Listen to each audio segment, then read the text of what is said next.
Everybody, welcome back to another edition of Your Impact Attack. That's right, it's Your Impact Attack, and we keep trying to give it to you. You keep giving it back to us, and we keep giving it back to you because, frankly, we're a little tired of it. But that's okay. We'll do it as long as it takes. But we got a very special episode, not only because you missed out on last week, and not only because we've got a jam-packed double episode, but we have a special guest. First, as always, we've got the co-host with the most, from straight from Hire Me, Tarp Emporium.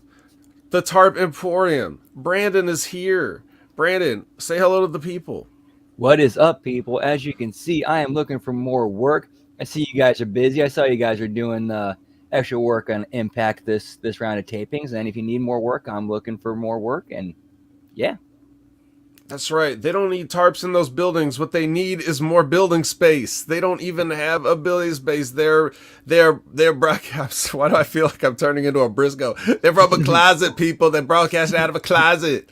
But that's okay. Brandon's in his original special position down at the bottom, the power bottom. Brandon is back because we have a very special guest. A correspondent, if you will, someone that can tell you because he was in these buildings, whether there was tarps or not. Please welcome all the way from the Smack Attack, our sister show of attacks. It is the great John Enright. John, thank you so much for taking some time and joining us here today, even though we begged you and pleaded and finally got around to having you. Thank you anyway. Well, you're welcome. That it's great to be here. I think I actually kind of came in and blew the spot 2-3 weeks ago when I was kind of, being a little bit of a shithead saying, hey, I was there and I know who did this. So, I was being a little bit of a shithead about it. But, hey, I got you to acknowledge me. So that's all that matters because that's part of my show is acknowledging things, right? Apparently. So it's good to be here. You guys do great. A lot of times I have to catch you later because it's you guys record really, really late. So I'm usually well in bed, probably by about 3 hours by the time you guys get started sometimes. So, but man, you guys are doing great. So, people are apparently surprised to see me here. So, hey, what's up, Lab Rat? Good to see you. Elizabeth, Javi, it's a lot of these guys from Saturday we see. So cool. Lots of acknowledgement here going on here. I don't know if that's your role on the show to be acknowledging people, but we'll allow it because you're a special guest and we're happy to have you. I'm sure this is your first time on the Impact Attack since I've been on it, right? I've never been on an Impact Attack. Yeah, never. Okay. And so this will be the first formal meeting between yourself and Brandon. Is that correct? That is correct, sir. Brandon, it's good to meet you as well, sir. You too, man. No longer just a myth. You guys are real. That's right. So I think that's important. Now, we've already acknowledged the chat, even though we appreciate them taking their time away from Monday Night Football and Monday Night Raw to join us. Or we probably are the ones that are off to the side while the other shit's going on. So, but that's okay. That's just for the live. I mean, we record this and people hear it all over the world at all times of day at their own leisure, and we're cool with that. So. But thanks for everybody that's here with us, and please be as lively as you always are. Now, is there anything that's been going on in the world of professional wrestling, or anything in the news that's been happening that we should probably comment on before we get to our jam-packed double episode? We're going to catch you up from last week. Don't worry about that. But Brandon, I mean, is there anything going on out there, or anything that you want to comment on lately? Now we're still just kind of doing with the fallout from the AEW All Out scrum. I mean, nothing really big has happened since then. No real new updates. Although I noticed that on this episode, or the latest episode of Impact, they kind of made a little joke about that in the Joe Hendry promo we'll get to. Oh, yes, they did. Which is very weird because when they taped this, had that even all happened yet? I don't know. We'll see. They could have easily just added the voiceover too. It's not that difficult. No, that's true. Especially, well, again, we'll get to it. All right, so I don't know how much you or I talked about it, John, before on the thing. Is there anything that's happened, or have you had any more thoughts as people have been, you know, weighing in with their opinions on it and everything over the time? Like, has your thoughts on this changed any about the whole AEW situation?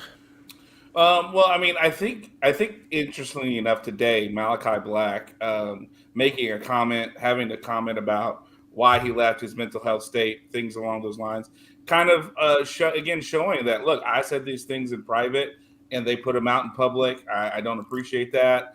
Again, it goes to show the mismanagement at the top. I think, and so it's hard to see. I mean, I think I saw an article where somebody supposedly said Kenny Omega said he wouldn't have hired 8 out of 10 guys that are on the AEW roster right now. Yeah, that was from the meeting supposedly that they had, Yeah. and that I'm sure that couldn't have helped any matters, right? Right. I mean, so it just sounds like there's a lot of mismanagement up top. So you have to wonder. I mean, sure, Punk, probably is a cancer, but overall, you got these guys who are trying to run a business, but yet they don't know how, and they keep doing what they think is right, but it's not right. It's Well, they and couldn't manage a target, so right. I mean, I mean, it's you got Cody even being like, kind of, just kind of saying, "Oh, I kind of why I left." I mean, Cody even kind of made a slight comment about the fact that he left for a specific reason. So, to me, it just goes. they made him go out there week after week and do terrible promos that went nowhere. That was all just the other elite members. It had nothing to do with Cody. Well, I mean, Cody, I'm sure he did as much of it himself. But the point is, I guess They forced him to do that weigh-in. No. But I mean, he, again, we're just seeing overall that there's just a lot of mismanagement, and it makes you wonder about the future of the place. Hopefully Tony Khan gets off the drugs and gets turned around. Because I'm sorry, there's no way that dude is sober with the way he behaves, with his eyes and the wildness and everything. I don't know. It's just a mess. Again, I think it's what happens when you let the talent run the show. We're seeing the chaos is happening. You're not having management. You're not having agents really talking with each other. So you're seeing lots of things happen over and over again. A lot of things are going on that really need to be tightened up and fixed. And it starts with your leadership at the top, And so that's going to be the question is, with all this going down and the fact that they've just merged Discovery with TNT, I'll be interested to see what happens next. Tony's got some great generals, but he's not letting them be generals. Nor did they necessarily want to, nor did they feel like. I mean, I'm sure a lot of those guys was just, when they were contacted, they were like, yeah, I'll come in and get a lot of money from you, and I don't want to be a babysitter. Right. They probably wouldn't think that they had to. And all Tony has to say, the talent is you either listen to him or you don't get paid. Yeah. And do you think he's going to do that? Because a lot of people were saying, because I when this whole thing starts, I hear this and I'm just like, shit happens. I mean, what do you expect CM Punk to not say what he thinks? What do you expect these children that are pretending to be professional wrestlers to not act like children when real professional wrestlers show up? Like, to me, this is all just sort of like par for the course of what you could expect when you've got all these combustible elements here and then you throw a match on it. But the more people keep talking about it, the more I just hear like a lot of asinine takes and people that are just echoing the echo chamber. They're just repeating the same thing. They're parroting things other people say without having original thoughts on the matter. And people that are mostly don't have any connection to the situation. They all want to weigh in on it and have their own opinions. Now, you guys aside, but I'm talking about people that are like doing their own other professional podcasts. You know what I mean? And I'm just surprised at some of the strong feelings I have heard from people about certain things. A lot of them are saying a lot of similar things, but I think one of the things that's kind of annoying is the expectation that a guy that's never done anything like this, be Tony Khan, like running this type of a thing. A lot of people were saying, well, why did Tony just sit there and let CM Punk say all that stuff? And, like, you hear that narrative. Like, if he really wanted to do something, he could have did something. So imagine this.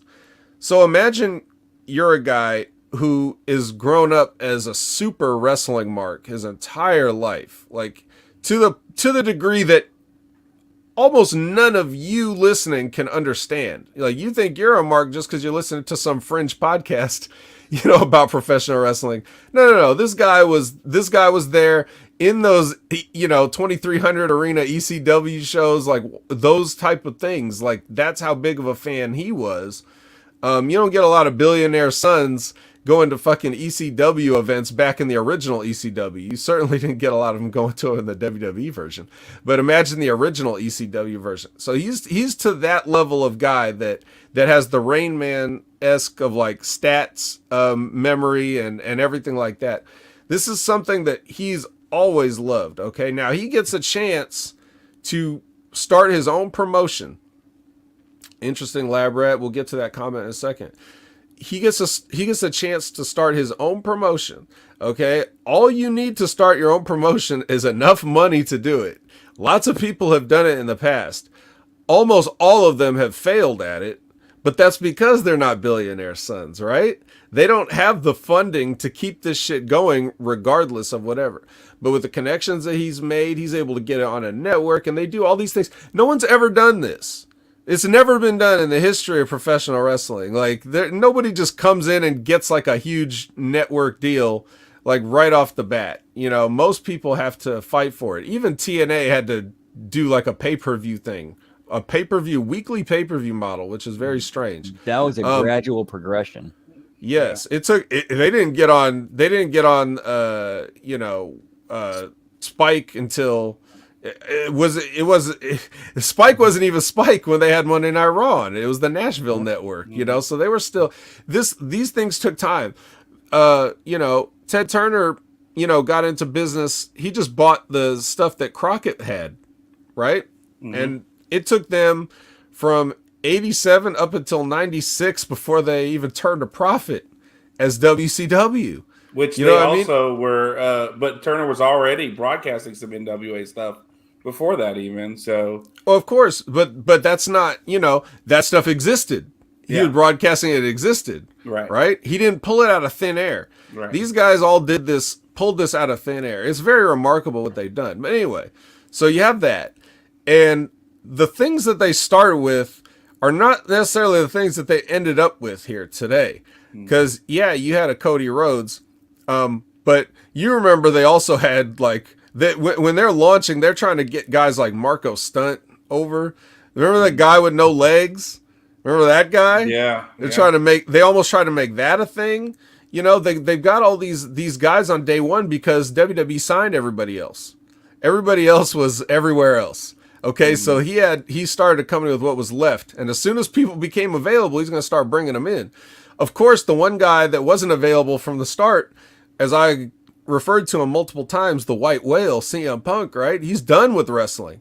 So this guy, okay, now, when CM Punk signed with AEW and he was talking to people in the public in these little stupid media scrums and stuff, he said that they basically talked about being in contact for like 2 years of him trying to like bring him in, like convince him to come out of retirement and be a professional wrestler again. Like, it took a long time for him to talk to this guy.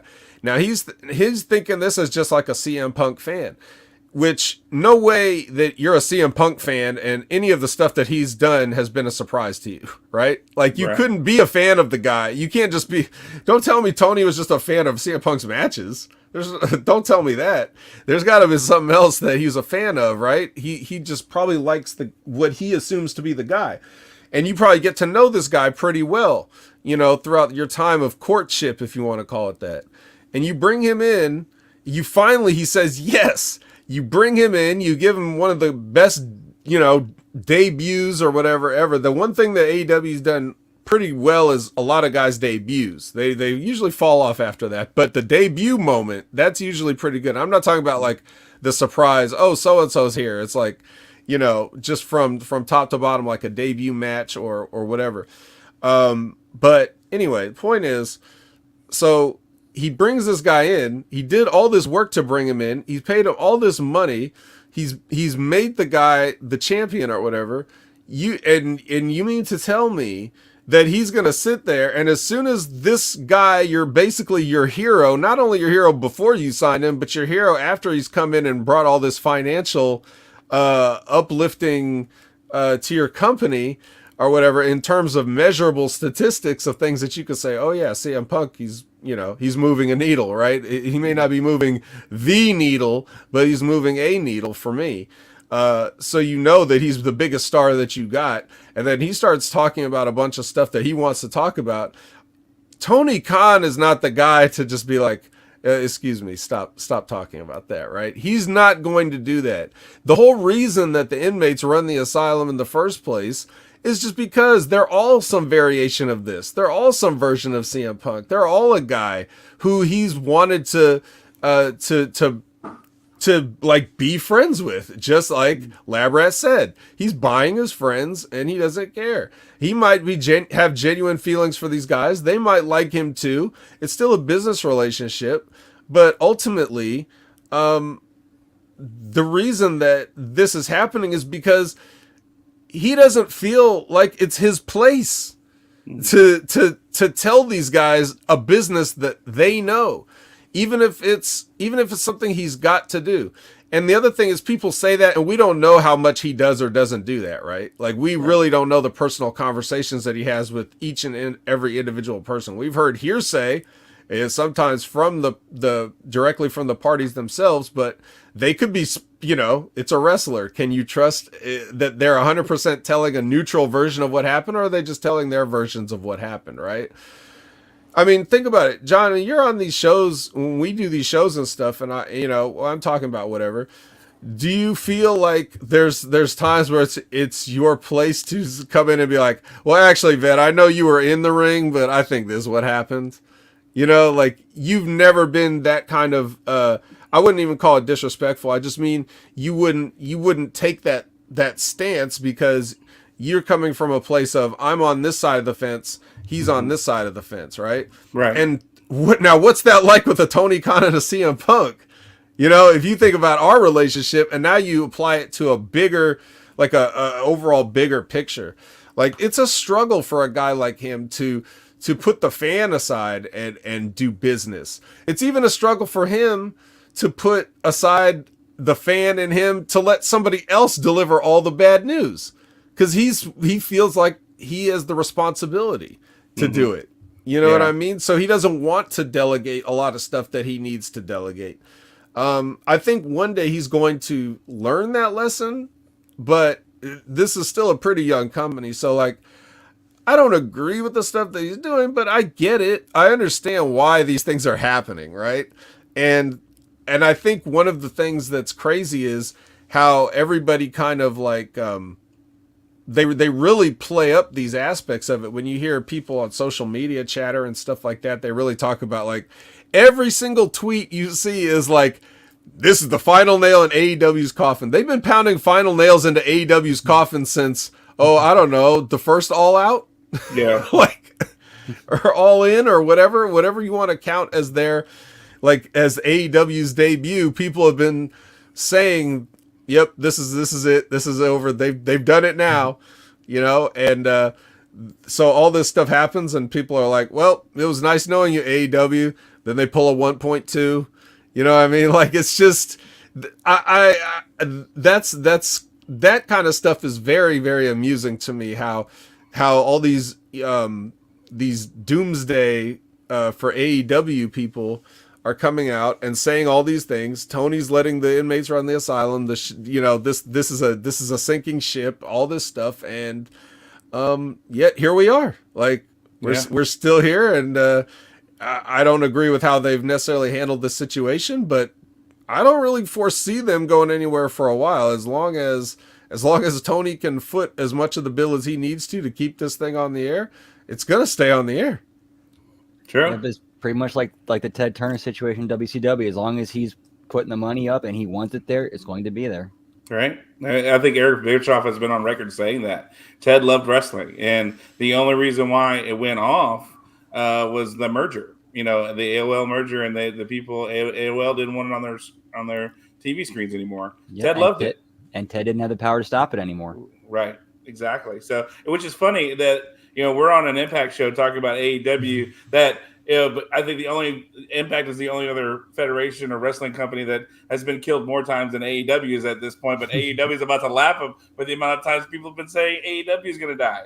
So, I mean, I guess the thing is at the end of the day, we want to see as many wrestling companies as possible, coming in, making places for wrestlers to work, because it's going to be better for the business overall. We just need TK to kind of do a better job of running a company. Or like you said, Brandon, earlier, let the generals do their jobs. Let them be involved. I mean, I do know Tony Schiavone has been hired to do more backstage production and stuff like that.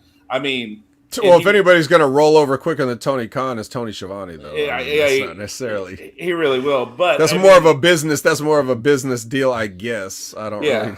but from everything that's indicated, Tony Schiavone is really, he's wanted to do production for a long time. He tried to get back with WWE just as a production. He didn't want to do on screen, and he loved the production aspect when he was there in '89, and so he's now being able to do that. He likes that aspect of it. And he's really excited about being a part of that. So, is that an opportunity for Tony Khan to maybe put some hands off? Maybe, I don't know, but you've got people backstage, Dean Malenko and Arn Anderson and some of these guys. Which Arn Anderson's sitting at home right now. How do you have Arn Anderson, who was an agent for WWE for 20 years, sitting at home doing nothing when he could be backstage? The guy who set up John Cena matches. How do you have him sitting at home doing nothing? One of the best promo guys. Yeah, I mean, come on. These are things that, I mean, even me. I read every time we've come on. I said, okay, how do I get it wrong? What am I not seeing? Because I'm not a wrestler. I'm seeing it from a fan and a broadcast degree person. I'm seeing it from that angle. What am I not seeing as a wrestler? From that perspective, now you also got. Tony Khan is setting up these things. He's putting everything on the show together, and he's putting it out there, and we're all assuming that it kind of goes exactly how he wanted it to go. He's assuming that these guys are, he's not booking these matches. So when we complain about these guys doing too much in their matches or whatever, or being too, going too long or whatever like that. That's not the stuff that Tony Khan's in control of. If they're out there with a bullet point promo and he doesn't know where they're going to go with it, or if it's gonna go over time or whatever, they're not going to hit their times. That may not be how he's. It's very chaotic running a wrestling show, even a simple one. So he is doing too much, but I don't know. I think it'll be all right. I don't know why everybody's so quick to either hope, want it to die or hope that it dies or be fine with it dying. But I mean, that's where we're at. There's lots of opportunities for things that could be done better. But a lot of times when I hear other opportunities for things, I don't necessarily agree with the other opportunities too. And I'll tell you because that's another thing that a lot of people have been saying. They've been saying this whole, they've been asking, first of all, they ask if the whole situation is a work. People still are really like, if this is a work, it's like, all right, it's not a work, guys. But a lot of them are saying, well, we should turn it into one, because now that, they're leaving money on the table if they don't take this situation and turn it into money somehow. And you even got our own, Ben Hameen's been a big, this whole thing should be all about, the Colt Cabana thing, blah, blah, blah. They should take that and make that into something, which I have to say this. And, you guys know that I have no problem disagreeing with Ben Hameen. So I'm going to do it, but it's not just him that's saying it. It's a lot of people thinking that, you turn this situation into money. And my thing is this. Not only is there no money in the situation, I feel, I think it's hypocritical to say things like that, because the narrative, the narrative that's out there with these anti-AEW people or people that are critical of AEW is they're not growing their fan base. They only have the same fans that everybody else, that they already have. All the hardcore fans, the hardcore AEW fans are the only fans. They're not bringing in the mythical casual fan. They're not getting other people interested. So your answer to get the people that they don't have is to focus on a situation that nobody in the real world knows about and nobody fucking cares about with people that they don't know. You mean to tell me that the average casual fan that used to watch in the Attitude Era but doesn't want to watch wrestling these days but is looking for a good reason, you mean to tell me that they know all about Colt Cabana, his podcast, the fallout with CM Punk, the lawsuits, all this other... Could you even tell me that those lapsed casual fans know who Colt Cabana is, period? Let alone that they followed his whole career to know all that there's money, that's going to get those people that were like, oh, Steve Austin's coming out of retirement to wrestle Kevin Owens, I guess I'll watch WrestleMania. You mean those same people be like, oh, Colt Cabana, who had a lawsuit with CM Punk, is... possibly, there's no money in this. If I have to sit here every time some independent wrestler that you're not familiar with or some Japanese wrestler that you don't know comes on and listen to people say, nobody knows who the fuck that is, nobody cares, what about the casual fans? Now I have to sit here and talk about how Colt Cabana versus CM Punk is money, that the elite versus the elite versus Ace Steel, that this is what's going to get AEW over that 1.4 mountaintop. Like, I'm not going to sit here and listen to you guys say that bullshit. Nobody gives a fuck about Colt Cabana. Nobody gives a fuck about the Young Bucks. Nobody gives a fuck about Kenny Omega outside of the 1.2 million fans that they can draw on their own, or the whatever the number is. The hardcore fans that you say that they only have and aren't growing beyond. Those are the only people that even know about this stuff, and a lot of those don't even really know all the backstory of all this stuff. So, and again, we're talking about something that stemmed from a YouTube media scrum. Not something that happened on the TV program. Not something that got mainstream coverage. They're acting like people are reporting this shit on ESPN and all these major outlets and stuff. Like you could open a paper newspaper and read about CM Punk, dropping a pipe bomb on at a media scrum. Like, this is not mainstream information that these people have. This is wrestling bubble information. And these people in the wrestling bubble that accuse everybody of being in the wrestling bubble are trying to say that wrestling bubble news is going to cause mainstream appeal. Excuse me if I find that to be a little, fucking moronic.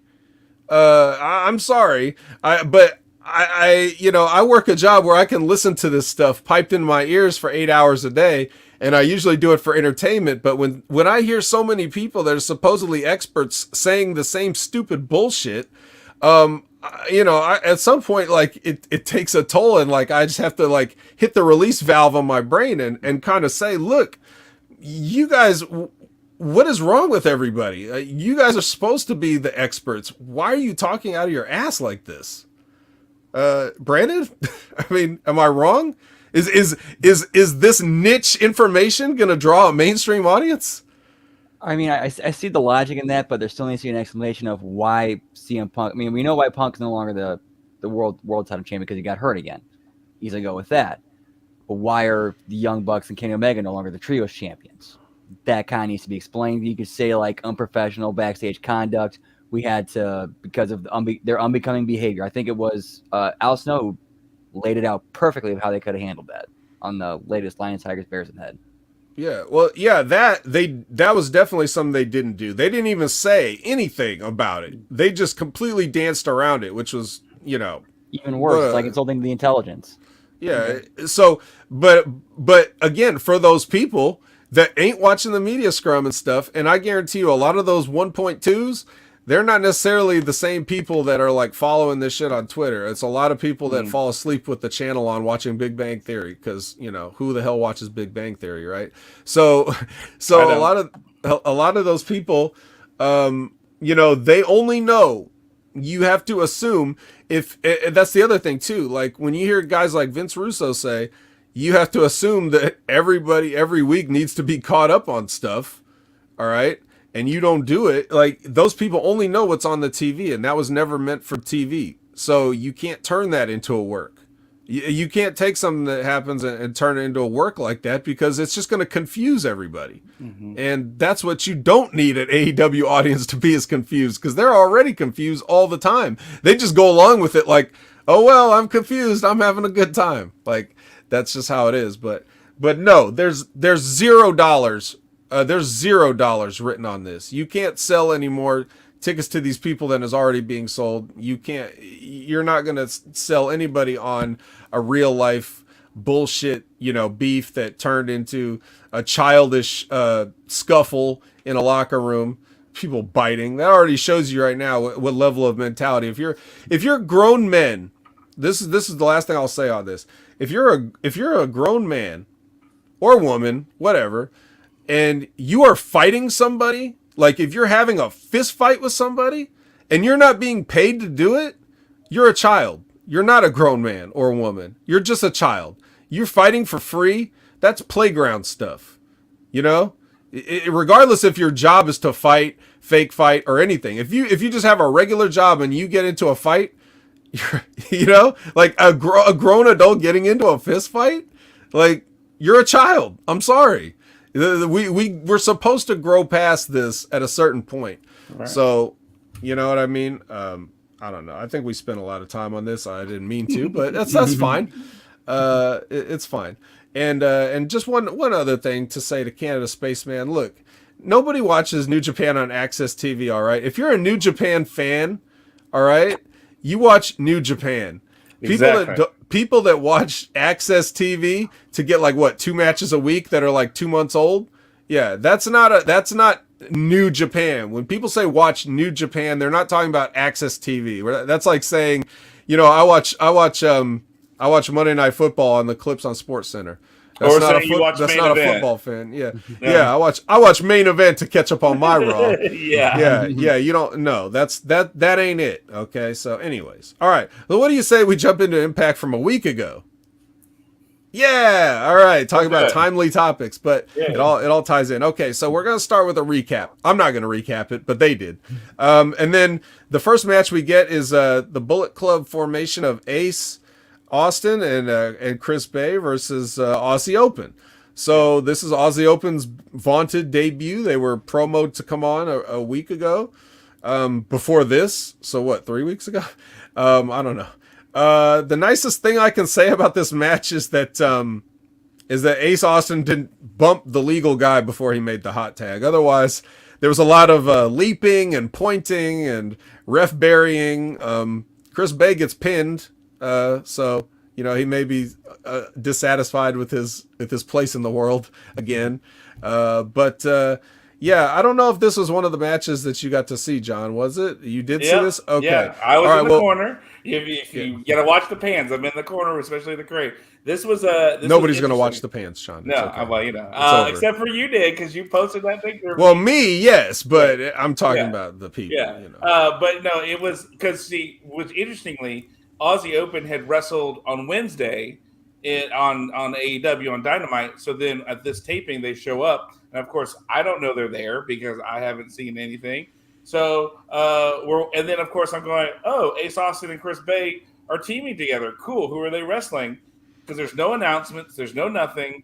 And then it's Aussie Open, which, by the way, my kid thinks their entrance music slaps. He may have downloaded their entrance music because he liked it. But he's 16. He listens. I don't remember it being too bad. So yeah, he listens to anime rap. So yeah, well, I don't know what his music tastes are like. But this was. Is he a fan of Calliope Mori by chance? Who knows? He probably okay. I'll have to send you something after. Yeah, yeah. But this was interesting in the sense of, again, we have no build, we have no clue what's going on as fans. But then also they're doing all kinds of flippy shit to get people involved. The one thing they did point out is the sign guy was there for the tapings, the world famous sign guy, which I'm like, okay, you're cool. I also saw that guy with the red hat. That's the guy. That's the sign guy? Yeah, that's the sign guy. Yeah. Yeah, So I was thinking the original ECW sign guy. no, yeah, no, it's I guess the new sign guy with the red hat. So we don't know anything. We don't know story. We don't know what happened because what they do at some of these tapings is they do all the like when they talk about the matches or things with people yelling behind them. They do that all 30 minutes before the show, so that when you come out, you get nothing but matches for 2 hours straight. Like we were there. I think they actually started around 7, and we were out by 9 and they filmed a match after there was I'm talking in out in out in out. There was no Right. fucking around, no playing around, in and out. So it was kind of hard to kind of go, okay, who am I supposed to cheer for? Because I've seen Aussie Open here and there. I just saw on Wednesday night, so I knew they were heels. But a lot of people were going, who to cheer for. So, so that's why all the flippy shit happened, because everybody was going nuts over that. Because yeah, you did this and you did this, and I do have to say, Mark Davis and Kyle Fletcher, I found them a little bit more impressive live than I've seen on like when I watch Dynamite. But again, live wrestling is different when you see it on TV. Yeah, there's something more exciting.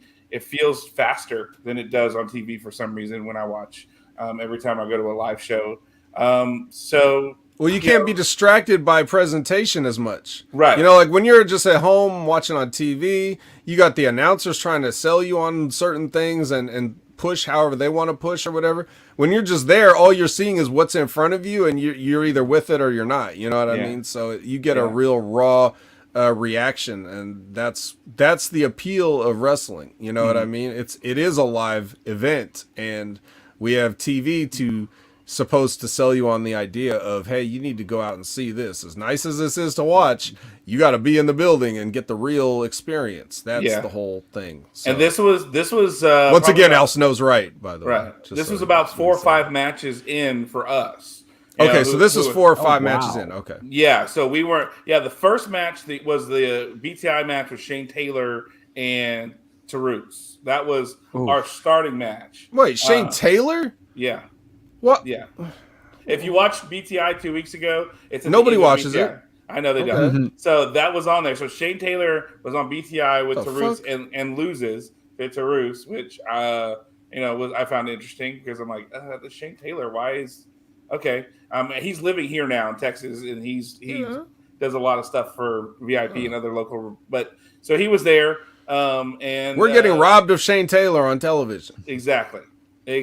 So that's I was thinking, sure, Shane Taylor, great. It'll be awesome to see him on TV. Didn't get to see that. I found out it was on BTI. I was like, okay. Now, here's a question. Do they do, since they, like you said, they're doing everything rapid fire and trying to be efficient, did they just do all BTIs at the beginning and then go on to the Impact stuff? Or no, they go back to another BTI later? Well, that's the thing. I don't even know. Because you weren't there for they didn't tell every last bit of it. Okay. Yeah, I know they don't tell you, but I was asking if you saw it. Yeah. I mean, of course they tell you. It's one of those things where they don't tell you. They just, all right, we got a match with Shane Taylor and Tarus coming up next, and then I'll pick up. They don't tell if it's for BTI, or they just tell you you're going to be on TV. So here you go. That's what they said every time. Get loud. You're going to be on TV. Well, don't they? Well, for the BTI ones, a lot of times they would change. It looked like the kind of the lighting would change, like it would more blue, like they have more blue effect. So I didn't know if they did that there or not. Maybe they don't do that anymore. Well, they had a blue effect, but that was because that's what Decay, I guess, his thing is, because they did it later on when Decay came back out for another segment. They had, the lights went down. They had like this blue light and smoke, and then because Crazy Steve and Tarus had paint that glue in the dark because of the black light or whatever. So you just invented another word, glue. That's past tense of glow. Yeah, glue, not to be confused with a Netflix series, Glow, which is excellent and should have got a last season, but whatever. Exactly. But so that's so this match. We're a hot crowd by this time. We're 4 or 5 matches in, having seen other stuff getting to that point. Okay. Brandon, any thoughts on this match? Your impression of Aussie Open? First time seeing him, probably, if I'm guessing. Yeah, first time I saw him. I mean, I need a little bit more like a nice little introductory package of these guys, their personality, who they are, would have been nice. Would have gone a long way to kind of help establish them and let the crowd introduce them to the crowd. Well, they're Australian. That's all you need to know. I mean, that's a gimmick itself, right? Just being from Australia. And Yeah, New Japan Strong champs, the tag team champs for New Japan Strong. Yeah. They came out with the belts. So, yeah. So many belts everywhere. So many belts. Too many belts. Too many belts. All right. Well, let's move on. Honor No More has a meeting in front of this purple and red sliding door. Let's just say it wasn't purple and red naturally. It was due to some lighting. I don't remember anything they talked about, and it doesn't matter now. We got the Good Brothers with Gia and no music underneath. They're interrupted by Motor City Machine Guns. They say, hey, this is a match that's never happened, and maybe it's going to happen next week. You know, it seemed kind of like, you know, the old coffee machine match where you just kind of meet at the coffee machine and say, hey, let's have a match. Brandon, did you think this was a little underwhelming for a match that's never happened before in the history of Impact? Yeah, pretty underwhelming. I mean, why not make a number one contenders tag title match? Why not? Yeah, I know why. I know why. Oh, he knows why. The supposedly was there all four of these guys' last matches on Impact. Oh, all four of them. I knew it was the Good Bros. I didn't know it was all four. Yeah, so supposedly from the scuttlebutt from everybody we heard, all four guys, this was their last match. Hence the what we would see later, the end of the match and the curtain call thing at the end. So which went a lot longer for where we were when we were there. So okay. All right. Well, anyway, this is your little this is your setup for it. Especially now knowing that there was going to be such circumstance surrounding it that, you know, it was going to be the last match, and none of which has been played up or whatever. So why not make it an even bigger deal then? That's even less of an excuse, but even more underwhelming of a build-up. Mm-hmm. Yep. Yeah, I don't know, man. I don't know why. Next, you're getting Mickey James, who's starting from the very bottom all over again, versus somebody named Rachel Rose. I don't know. Local Texas talent. She wrestles with New Texas Pro Wrestling, VIP, local, based out of Houston. She's decent, you know. Yeah, well, she showed some poise here in this match, even though it wasn't long, as you'd imagine it wouldn't be.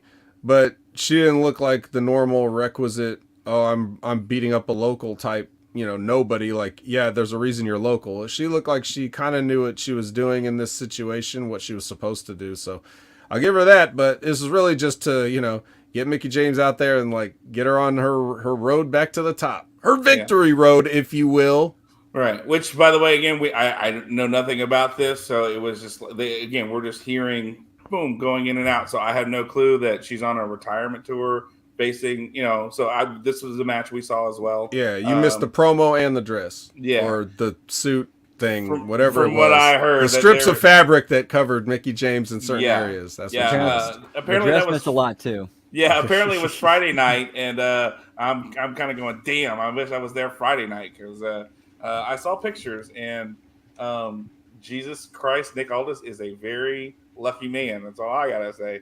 So, but yeah, this was it. The one thing I don't think you saw at the end, Mickey got pissed at Rachel Rose and the ref for some reason. I don't know if she did something where she stiffed her in the ring or something, because she was like yelling at her, like, you know, you don't fucking do that. Get the fuck out of the ring while the music was blaring and everything. And then she turns around. You kind of see it a little bit where she's got her back turned towards Rachel Rose. You don't see it on the camera, but then she turns around and does the horns up. That's when she's like bitching real bad. You know, so I don't know what happened. I just know I don't know either. She was pissed. You know, it could have been something. Well, I was going to say it could have been something that happened that they might have edited from the TV broadcast, so we didn't see why she was mad. But I didn't see anything in the match. It didn't even go long enough for something to happen. So I don't know what it was, and you don't know what it was. But It was. I will say the match felt shorter from what I saw versus what we were there for. Like I felt like they cut probably about 4 or 5 minutes from the match. But Really? So This should not have had any business going longer than it did on television. I can't tell you why, but they just did. I think overall it was about 7 to 8 minute match. If I from when we were there. Fuck, I thought they wanted to get in and out and get a lot of stuff done. Well, apparently they did, but then they also need stuff to edit. So you got to. Our matches weren't even like. No, editing's more work for you. Yeah. Just 8 minutes is the total of both of Mickey James's jobber matches. Like, why would you spend that on one? This is terrible. Anyway, Brandon, any thoughts on this match? What you saw as a viewer? It was. I mean, who thought the jobber had a chance? It's basically the retirement tour, work way up the ladder. We know what this is. Well, if she really didn't want to do a retirement tour, I guess she could have called an audible. But I mean, no, it wasn't good. It wasn't meant to be. It wasn't going to be Rachel Rose's night. Pull a Gail Kim to just count to 3. Yeah, just count to 3. All right. So then Mia Yim is hanging out with Scott D'Amore backstage, and Kenny King comes up and shoos her away, like which is kind of funny.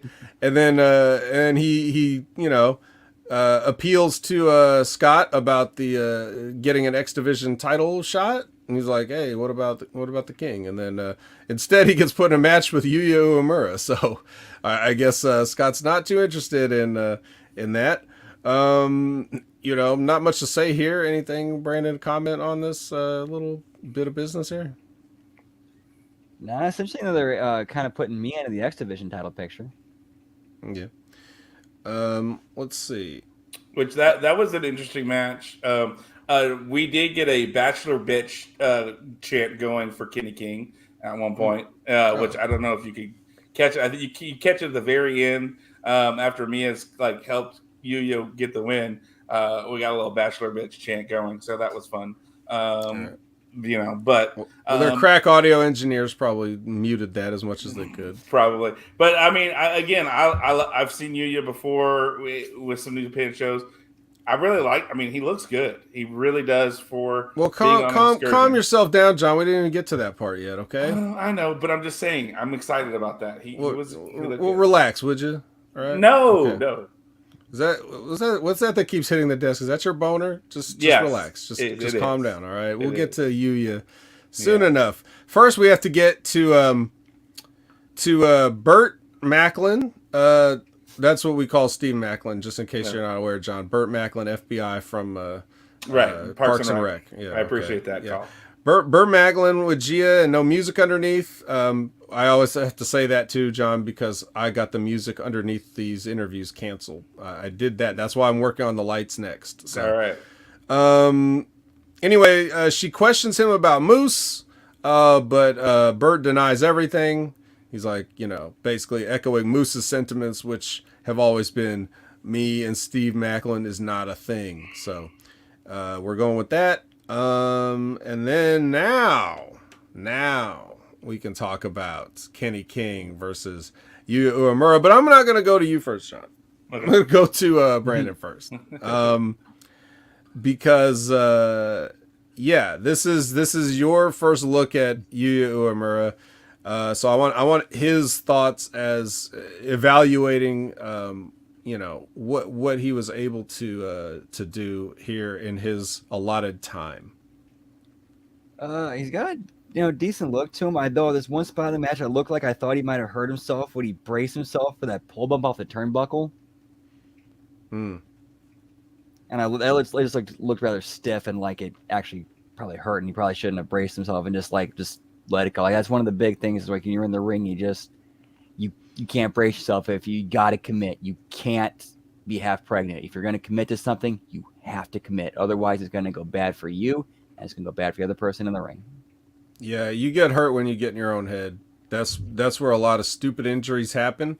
You'd think it would be on a lot of those like dives to the ring or stuff, which it does hurt people sometimes. But mostly what hurts is second guessing yourself and not just and flinching on something, right? Like that's when you're like, oh, I should have just. What was I thinking? And sometimes it's involuntary. Like, you know what I mean? But anyway, go on. But that's why he's on this tour and he's learning those lessons. Yes. Gotta learn. Well, let's go to John. Let's get his thoughts on Yuya in this match here. I mean, it was interesting to have Kenny King in a match, which I think I was told that this was Yuya's debut match on Impact. So, Yes. So that was I think a pretty big deal for him to come out, have a debut match against Kenny King.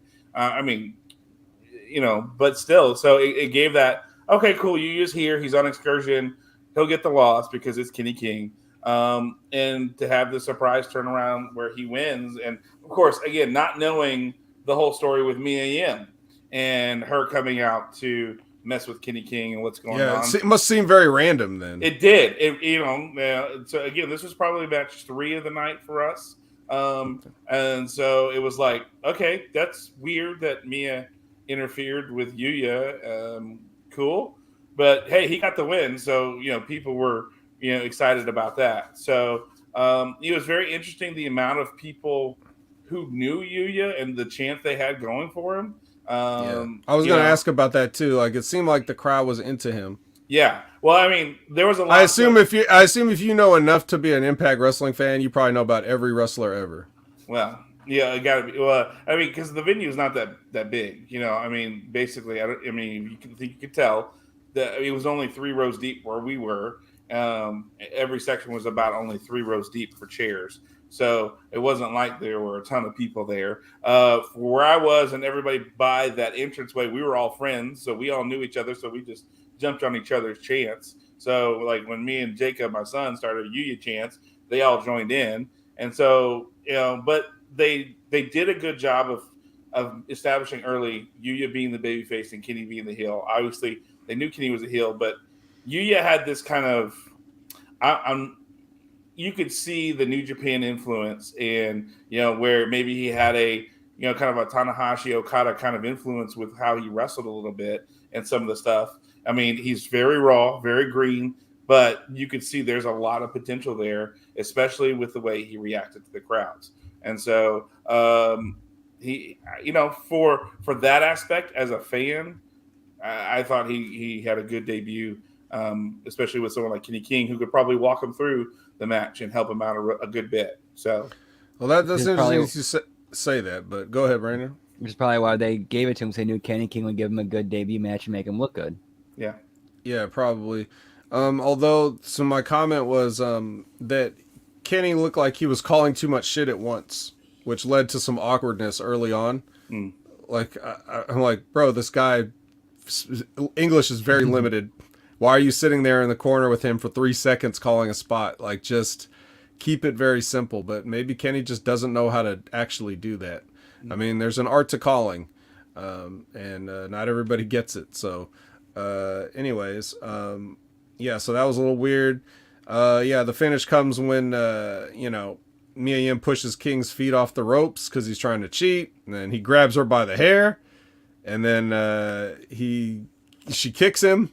And he feeds into a top rope crossbody, and your winner is Ricky Steamboat. I mean, Yuya Uemura. So yeah, I don't know. He, there's always a little bit of an awkwardness when you've got a guy like Yuya who's just coming off of being a young lion, which you're not allowed to do anything, and you have to be very respectful of all your seniors.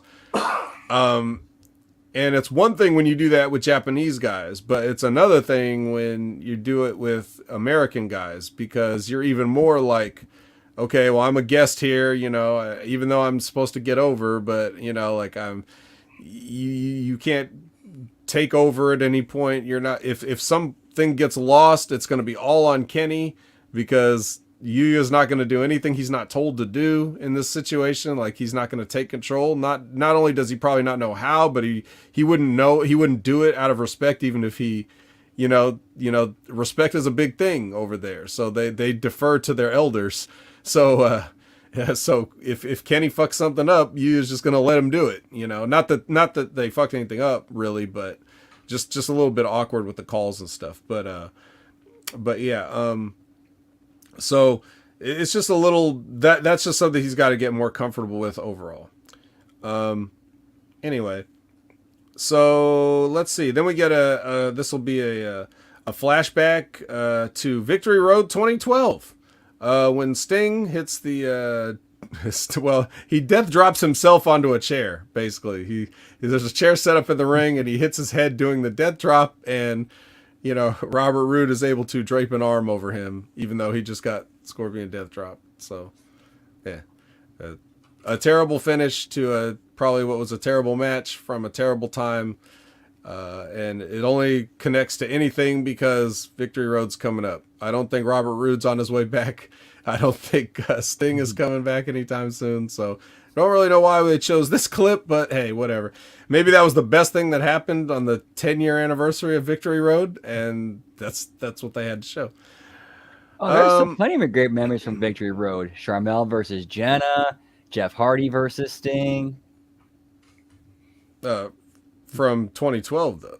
Yeah, see that was those weren't on the 2012 version. Next we get Sami Callihan in a very red room doing his Sami Callihan promos, yelling about stuff. It feels like Killer Kelly should be in there and not Sami Callihan because this is so red and just so saturated. But he's yelling. Anything to say about Sami's yelling? He's yelling. He's Sami. Right. That's what he does. All right. Then Diener has a cinematic meeting, is what I'll call it, with Eric Young, set to a Nick Cave cover of Man of Constant Sorrow is what it sounds like. Yeah, there's a bunch of guys in yellow hoodies, and they all just yell violence, violence, violence, like they get a violence chant going. I don't get this, but maybe I don't know. Brandon, what did you see with this? Did you see anything here, or? I like that they're keeping the concept and the gimmick alive even after losing Doran, because he has to go back and deal with his cancer returning. And it's like it's at least they're doing something different and not just dropping it by the wayside. I mean, they're right. The saying goes like necessity is the mother of innovation or invention, and they're had that happen, dropping their laps, and I think they're at least doing a decent job trying to pull something out of it and take it to another direction. I mean, it's definitely different and better than having the promos where Eric Young keeps repeating the same words over and over again. Right, now he gets groups of yellow hooded men to do it. Which I saw that one because a bunch of the guys in that were local wrestlers for the people who gave me the tickets to Texoma Pro. So the very big guy that looks scared, his name is Angel Camacho, and he's the Puerto Rican juggernaut. But well, there's two of these too, so don't forget. We're gonna talk about it one more time. Okay, so I saw the one where it was yellow, the guys in yellow, and they beat up one guy because he couldn't say the right things, and that's the next one. Okay, that's the next one. All right, so yeah. Anyway, this was setting it up. They're out at some cabin in the woods somewhere. Which is they're still probably using some of the same guys, So oh yeah, no, it is. It is the same. Well, they shot all this with the same people. You think they shot the TV taping with only the same people? Of course, they're gonna shoot all these vignettes and chop it up. It's smart. Then next you get Captain Chell Chell with Deanna versus Taya with Decay. Jessica's jump up was not very sick because it costs Taya the match, but nonetheless, it's Captain Chell Chell because she's wearing that hat. Was this one of the matches you saw, John? No? Okay. It must have been a Friday match.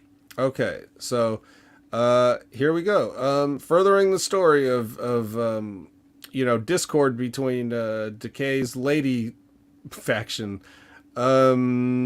Any thoughts on this match and the business? I mean, I like the business. I mean, it's logical. It furthers Rosemary's continuing to get frustrated at Jessica not doing things right, and Jessica just wants to. What's the word I'm looking for? She wants to get things right, but she can't seem to get it together. And Taya's trying to hold everything together. Yeah, it's funny how they in wrestling, whenever people can't get it together, they always choose the most crucial moment of the match to try. Oh, isn't that coincidental how everybody ever always tries to help at the exact wrong moment? And Chelsea had an amazing outfit like she usually does. Yeah, and a hat. So John, you missed a hat and an outfit. Okay. I mean, they were the featured wrestlers to meet after the show, so they did not make an appearance at all on Saturday. It was those two and Steve Macklin. So some people were falling asleep, and some people were really excited when they went to go meet the wrestlers after the show because they were really excited to meet Chelsea and Deanna, and then they fell asleep meeting Macklin. So, oh yeah, that sounds about right. I was gonna make a joke, but you told the truth. Yeah. All right, so Gia chases down Jordan Grace and asks her about the death warrant. I didn't really pay attention even back then to Jordan's generic response, nor would I have talked about it even if I remembered it now. But she does open the door to find a message, and the message is, a very serial killer like presentation of like all the pictures of her, which someone has written on the what do you call it, the cork board full of like pictures or whatever. Somebody's written "Masha's gonna kill you" on that. So very serial killer-esque. I don't know. What do you think? Is this doing it for you, Brandon? Is this the Masha as the serial killer? I think it's more just Masha playing mind games because, like, the week before, Jordan had thought, okay, I'm going to beat her to the punch and give her own death note. So this is more like Masha going, okay, I'm going to up the ante and screw with you a little bit further. I'll give you a room full of death notes. I feel like this would be something. Well, actually, what it would be really funny is if this was Killer Kelly just putting all these up on her own and like independently of these two. Right. This seems more like Killer Kelly's gimmick. Yeah. Yeah, it definitely does. So that'd be funny if one of these times, like they open the door and catch her putting it on. She's just like, "You can watch me do this." That would be something pretty funny if they did that, but they're not going to do that. You know what else? What they are going to do is they're going to have PCO and Vinny doing the old Violent by Design bit where they stand in a room and have weird camera tricks to make him say things multiple times. So. At least Violent by Design have passed that gimmick down as they've moved on to cinematics, right? It's very nice. Any comments on that? I got a note on here. It says it's kind of reminiscent of like the old Mitchell Abyss promos. Okay, you could be doing that. So is Violent by Design stealing from those guys too? Is that what? I mean, not so much that as much as like kind of the tone and like what they're kind of like a little bit what they're going for, like Puppet Master and Puppet. Okay. All right. Well, as long as it's not promos of, yeah, she likes it when people watch. So, I mean, well, that'd be the resident serial killer, spooky expert Elizabeth weighing in with her thoughts on that. I would go to her for all my questions on those. Bhupinder Gujjar versus Brian Myers. This is not really a match to have a match. It's because it's a DQ finish. I don't remember what the finish was. I want to say it was like Brian Myers tried to bring the belt in the ring, and Gujjar grabbed it and hit him with the belt, and the ref DQ'd him. And yeah, I think it was like kind of he like a tug of war or something, kind of something like that. Yeah, and Gujjar got frustrated, hit him with it, and it just happened to be the referee saw it, and it's like, fuck, one of those type things. Yeah, but then he just walks out with the belt again. It's like, so we're doing the stealing the belt gimmick. Not only are we doing this, we're doing it again with the same people. So John, this wasn't one of the matches you saw either, was it? No, I saw a match between these two, but it wasn't this match. Right, it was a different one, right? Okay, so, yeah, this was typical have a match to set up a match booking. Not my favorite, but we've already had. This would be 2 matches or 3 matches between these guys at this point. Too many without actually advancing any business. Right. I mean, they advanced the business, but it didn't advance in a satisfying way. It's just it's repeating the same business. So. Or they're moving very, very slowly. It's like, come on, we can speed this up a little bit. Right. And I guess so. And I didn't know this was something that warranted such, careful consideration. And Colin Weissong has joined. He's very surprised that, we're 3 hours ahead. So It's 12:30 somewhere, Colin, you idiot, but love you. What up, Colin? there you go. All right. They do the spot where that John was talking about earlier, where they run down all the matches and talk about what's coming up. And the only reason I'm talking about this right now is because a fan has a sign. He's holding a sign that says "Play Old Man Fighting Games," and he's got the logos of Street Fighter 3 Third Strike and Street Fighter 2, Super Street Fighter 2 Turbo. So. Good message to get out there. Play old man fighting games. Any of you guys enjoy old man fighting games these days? Oh yeah. Okay. Yeah. Well, what's your game of choice then, John? Oh, I'm a Street Fighter guy. I mean, okay. There's a place here in Fort Worth called it's an arcade place where you can go pay $11 and you go play all the arcade games you want. And I camp out at the Street Fighter games and just have a good old time with it. You don't have to pay quarters or nothing. You can just sit there all day and, play to your heart's content until you just get fed up with it or you beat the game. So, they get a lot of people getting competitive in those. Oh yeah, yeah. Like because you even they have the ones where you can't see the person on the other side of you, but you'll fight them. Right. And so you could just be trying to play the campaign, and someone comes and the new challenger has arrived. I'm like, motherfucker, I'm just trying to play the campaign. Leave me the fuck alone. And they're playing you, and you beat the shit out of them, and then they keep wanting to play, and it's like, no, it wasn't a fluke. I just beat the shit out of you. Fine, let's do it again. I'm gonna pick my same guy and beat the shit out of you again. You pick whoever else you want, and that's and then finally, I mean, I literally got up at one point and I looked up like, can I just play the campaign, please? Literally, I looked over the cabinet because you're sitting. So rude. I was like, stop it. So. I want to play the campaign and see if I can still have it against M. Bison or not. But, All right. Well, you probably didn't. No. All right. Brandon, any old man fighting games still stick with to this day? Oh, man. The old Mortal Kombat. The original Mortal Kombats. The original, what, three or so? Yep. Okay. All right. Let's see. Let's move on here. Where's I at? All right. So Gail Kim finds Tasha and Savannah, and lets her know that she lets Tasha know that she was requested for commentary on Kelly's match, because she likes to watch. So if you didn't, she likes it when people watch. Yeah, she likes it when people watch. Yeah. So there you go. That's a setup for what we're going to talk about in the next episode. Scott D'Amore takes the Digital Media Championship away from Gujar. He's like, give me this, you child. And he makes a ladder match for Victory Road. So really? I guess so. Because that's what we saw. That's the match we saw in Dallas. I find that interesting. That's weird. Yeah. Well, more on that as it develops. Yeah. Unless they just had a ladder match to get to the ladder match. It could be. Because, I wouldn't put it past. All right, your main event on this episode is Fat Eddie versus Heath. And my note on this is, what happened? I wasn't looking.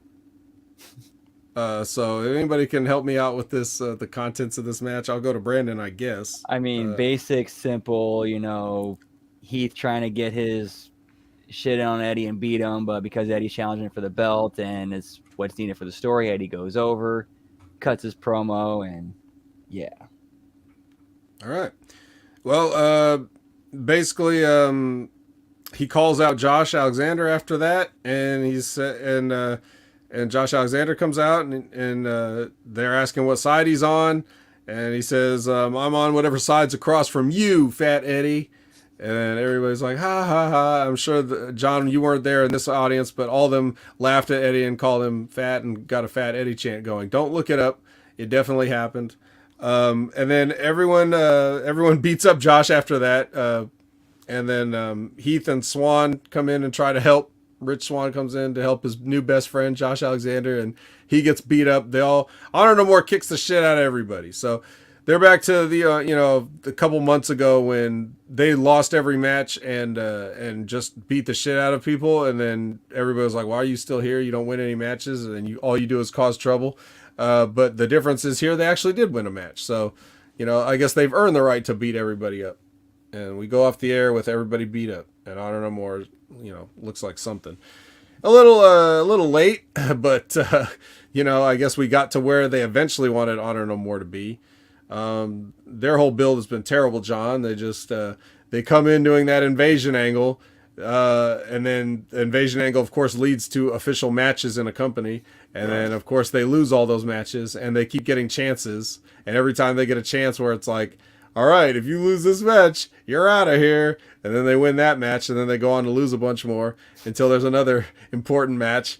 And then they always hang on by the skin of their teeth, and they've completely cooled everything off and everybody off. And, but we're getting now to where they were when they should have started. But I'm just always tired of those, everybody wants to do an invasion angle. It's very simple. Like, the only two ideas that people keep recycling are the most successful ones in modern history, where it's either the WCW's idea of an invasion, and they've done that 100,000 times, or they like the WWE's idea of one rebel against authority figures. That's like the two ideas that keep getting recycled over and over and over and over again.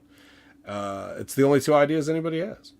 So we're just going to keep seeing lesser and lesser versions of it. This has to be the worst idea of an invasion angle that's ever happened. And yes, I do remember 2001.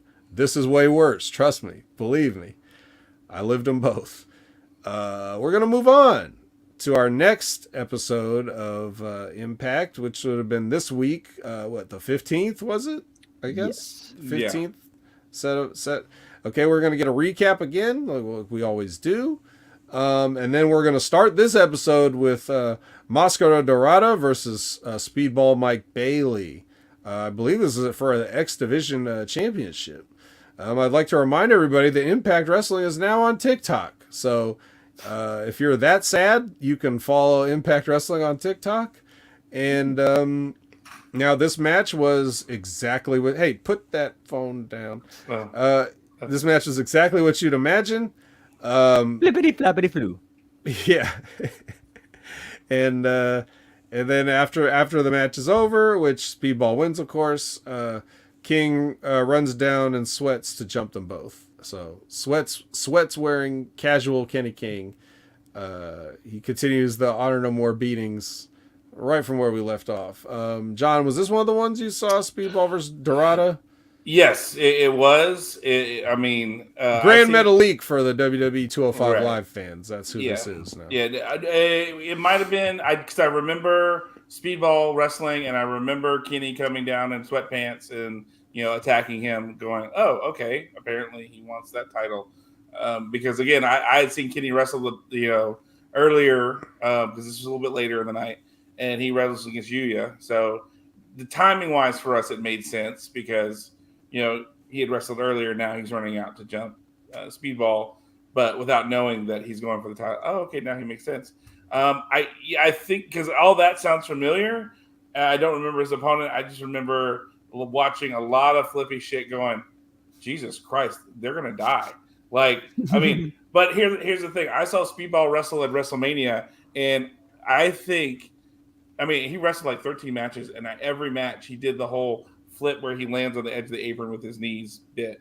And like how he did not blow out his knees WrestleMania weekend, I don't know. Because I saw that the entire weekend he was doing that. And even my friends who were wrestlers who were like, holy shit, like how is he not dead? He's not gonna walk, but this was like I said, it was memorable in the sense of if you watch Speedball, it's cool. After that, who his opponent was, I'm going, because it was flippy shit. So when it comes to flippy shit, sometimes my brain kind of turns off because I feel like I see a lot of flippy shit and it's going, okay, cool. But this is live flippy shit. It's live flippy shit. It's live flippy shit. The only thing I'm more impressed is that or I don't know if it's like impressed, but like I'm kind of focused on is that Speedball wrestles barefoot. You know, I'm like I don't get it. I don't understand how you do it. I don't understand how that dude hasn't broken more toes than anything in the world. I don't know. I mean, you guys have wrestled, so why do guys do? Do they feel like it's better than wrestling in boots? How do they not break their shit? No, they don't think it's better. They just don't want to do it because they want to be different. He's supposed to be the martial arts guy, so a lot of times you see that's associated with barefoot. When you train in a lot of those mats, you're on your bare feet, and I think they want to go into that with wrestling. And then I think when you see the Samoan guys do it, it's probably because they're jungle savages. They couldn't possibly be wearing footwear, but and plus also too, there's the way you're trained and brought up in the business. It's you're set up and taught ways so they prevent you from stepping on each other's toes and falling on feet. Okay, all right, gotcha. Yeah, but no, the real concern, for anybody, regardless of what your footwear is ankle support. You don't want to roll an ankle. You want to make sure you have as much support as possible. That's why the wrestling boot is preferable. But you see guys wrestling sneakers all the time. You see the occasional barefoot guy. So, a lot of them, which you'll see a lot is certain guys will do something until they don't anymore. Like some guys want to be like, yeah, I'm old school, man. I want to get the old school shooter look. I don't wear knee pads or whatever. And then the first time they take a bump on their knee, they're like, yeah, knee pads aren't so bad. I guess I'll wear those, And then same thing with like Rusev wrestled barefoot at first, and then the first time he fucked his foot up, now he wears boots. You know what I mean? Right. Like they try it, but eventually, or like when you don't wear a mouth guard until you lose a tooth, and then you want to wear a mouth guard. Like it's just shit like that. They that's what they do. So, that's basically it. Any thoughts on this match, Brandon? Or I mean, you don't get a lot of looks at Dorada, so do you see anything that stood out in this? I've been noticing that like the type of match that Bailey has is very dependent on who he's on the other side of the ring with. Like an Ace Austin or a Kenny King will slow it down and make it more of a methodical, psychologically based match. Whereas somebody like a Trey or a Luchador or somebody who wears a mask, it's a lot more fast paced, not as many, pinfall attempts. It's just more of like more sequences more than like look like a legitimate competition where somebody's trying to win. Yeah, that's usually the trick to it. Doing the lucha match and trying to make it look like a real contest is the ultimate art form. So only Colin says, I used to slam my knees on the mat all the time during jiu-jitsu, but I wouldn't wear knee pads. I don't know what he's trying to say with the rest of that. The burn on the knuckles of my feet would get carpet burned. What burn? The burn? The burn gets burned? He probably has a typo. Oh, I know what he's talking about. Oh, all right. Well, whatever. I wasn't going to acknowledge that, but since you brought it up. Let's see. All right, so now, but with the finish though, like another thing that kind of bugged me about the finish, like if you're trying to like make Kenny King look like the bad guy, you had the perfect way. He could have just laid out both guys with the belt, got heat on him. Mm-hmm. Yeah, you don't have to beat a debuting Mascara Dorada, who was also at AEW tapings and stuff. So these guys are all getting around. But they did. They beat him.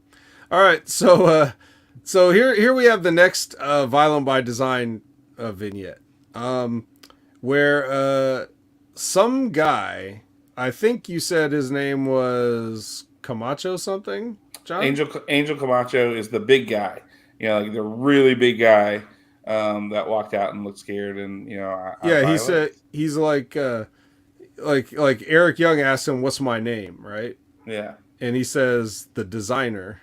I don't right. know. He's like, I don't know, Holmes, a designer, or something like that. I don't remember what he said, but it was kind of like that. So somehow he knew that. He knew the answer that Eric Young was looking for here.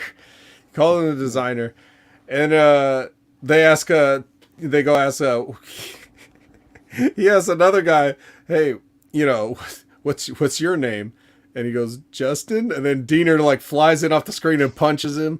And then he gets down and is just beating the shit out of him. That was my friend Mr. Wobble. who said that the white guy with the ginger Yeah. beard. That was my friend Mr. Wobble. So Mr. Wobble. Okay. yeah, Great name, I guess. And yeah, he chokes this guy and bites him. Mr. Wobble. He bites Mr. Wobble. And then then they ask another person, and he says his name is Violence. And then they all agree that everyone's name is Violence. So they all start, it goes more to that. All right, so here's part two. Brandon, what do you think? I mean, a lot of the same that we saw last week. I thought the way they perverted the use of Amazing Grace, I thought worked really well for this. Like, yeah, Eric Young is trying to find like these lost souls, like he's some sort of savior, but he's really not. He's leading them still down like the wrong path. So I thought to kind of fit the theme well. Oh, he's leading him down the wrong path. He's leading him to Impact. Should be leading him to the WWE or AEW or something. Instead, he's dragging them all down to Impact. John, what do you comments on this? Yeah, to me, this felt like a less than Wyatt family kind of vibe that they were trying to do, and which has been done before with AEW and other. So, like by this time, it's the third or fourth less than iteration of the Wyatt family kind of cinematic. It looked good. Why would you say that? Just because it's outside and it's at night and there's grass and a house? In a house that kind of looks like a Louisiana kind of house. With a spotlight in it, by the way. Like one of those purple spotlights is shining out the front door. And smoke. Don't forget the smoke. Is there and too. Smoke. Yeah. So, we had all. Well, you mean that's not swamp fog? No, it's not swamp fog. Because first of all, it's in Texas, so there's no swamp fog in Texas. You have to go down to Houston for that. And hell no, you don't want to go to Houston. It's the armpit of Texas. So Houston's still Texas, so it is, but it's the armpit of Texas. So all right. I mean, but yeah, so it was hard to not immediately start trying to compare those things and go, okay, it's a Wyatt family, so cool. You're doing this now. All right, I guess steal from the best. That's how it came across to me. Yeah, if you call that bullshit the best. Anyway, D'Amore informs Mike Bailey that everyone wants his belt, and at Victory Road, it will be Delirious. Not the mental state Delirious, not the Prince song, not the Eddie Murphy stand-up concert film, but the wrestler Delirious from Ring of Honor, who speaks his own language. Interesting. Yeah. Is everyone excited for Delirious? Hunter Johnson or whatever his name is? No. Which is weird because we had a 5-way X Division match with Mia Yim in it. It was like Trey, Mia Yim, one of the masked guys. So they already filmed the Victory Road thing. So that's another Victory Road match. Is it? Okay. Yep. All right, so they call it is that the triple threat revolver? Is that what they call it? It's a 5-way. Yeah, Alex Zane was there, and I forget the fifth person, but yeah, those must be for the pre-show or something. Then I guess because I feel like they wouldn't shoot main Victory Road matches on like breaking up like that. You'd think, but I don't know. That's what I. So we had a ladder match and we had a 5-way, and I was. Those, and so when they said that, because they announced that it was going to be a number one contenders match with those 5 wrestlers, and I'm going, okay, cool, and then they announced, and then I see they announced that Speedball's going against Delirious. I'm like, where did that happen? Like kind of out of nowhere. So who knows? That is weird. Well, Well, I feel like if it was Victory Road, you should have noticed. Because, like, they would have changed all the video walls, and they would have changed the ring aprons, and they didn't change the ring aprons at all. Like, that never happened. It was all black and said Impact. So I'm watching Victory Road, and it's just gonna say Impact on the ring apron. I'm gonna feel cheated if I steal this pay-per-view. I guess I mean, I don't remember the Titantron changing, because they always had the Impact on the background for a lot of the matches where it just said Impact Wrestling. unless it was somebody's entrance. Well, Victory Road graphics are very, very yellow, so I feel like you would have noticed if they had something for like when, and I don't know if it's been aired yet. They had Moose Macklin and Sami Callihan come out and do a contract signing in the ring, and then so the graphic changed for that because they were saying like they were on the Victory Road or whatever. But that's the only time I remember it changing throughout the night. And that was only the backdrop. Well, that's why you're here, because we need to understand how these things work. Apparently, they're getting a lot of tapings worth. They get a month's worth of tapings, and maybe including a pay-per-view, all at once. So, yes, Delirious also wrestles barefoot. That's a good point. Think about that. All right. Well, let's go on to speaking of Moose and Bert. They take on Decay here. This is like a 3-minute match that had a break in it, a commercial break. I don't know how long it was there. I don't know if this was one of the ones you saw, John. No, I did not. Yeah, so again, it's weird. Like, you missed the first day of tapings, but this is this late in it, and they're showing matches from the first day of tapings now. So it must be a nightmare for whoever has to edit all this shit together. But anyway,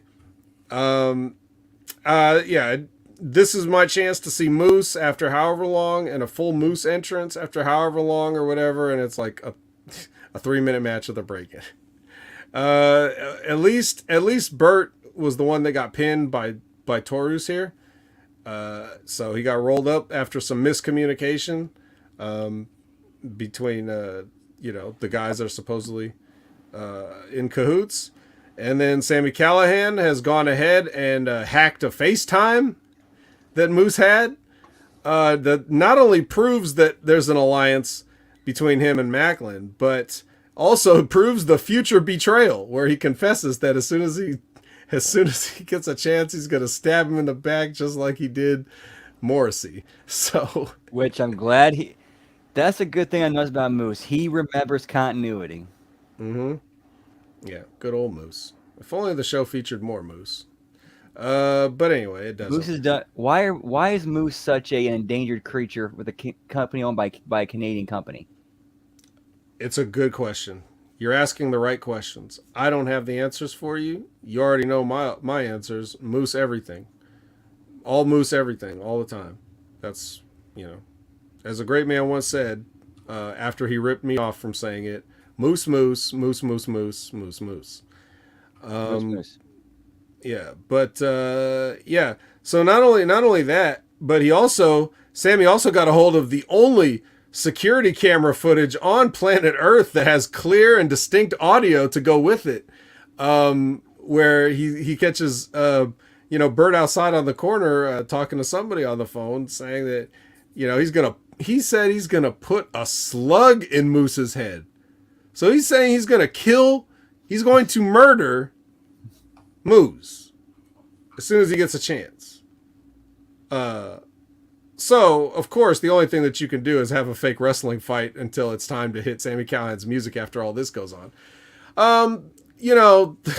Moose aside, and everything about Moose aside, this is fucking stupid.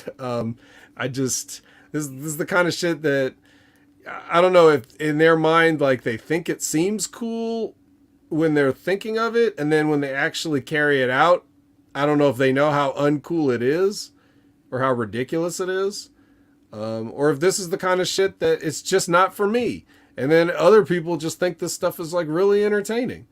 I don't know. I'm not necessarily the wrong. Yes, it's not wrestling without the attempt of a crime. Exactly. I mean, well, they film the crimes. It's no problem, Right. Like, we'll film crimes. It's wrestling. We'll film a crime. Kidnappings, anything. Yeah, so I don't know. It just didn't come off to me, but I'm not always the target audience. Some people like ridiculous stuff like Swinger's Dungeon and Swinger's Palace and things with Swinger. So, Brandon, what do you think of this when you're watching this? Like, what's going through your mind? I mean, I thought the FaceTime hack was fine because it fits Sammy's character, and plus it would kind of make sense that he'd be able to figure out a way to get that. He's a hacker. Okay, that makes sense. Yeah. Then you get to the CCTV with audio, and then him saying he's going to kill somebody. Okay, now we're kind of entering ridiculous territory, especially since you can't pick up audio on that. Yeah. But it's interesting though because at the signing that they had, they were referencing the fact that Macklin's been in combat and he's a combat veteran, et cetera, that he's seen, things in combat and et cetera, and they're going to have a barbed wire match or something. His whole thing should be he's got the thing he could snap at any moment. Right. So it's almost that reference point of that, which now that you say that, okay, I get it.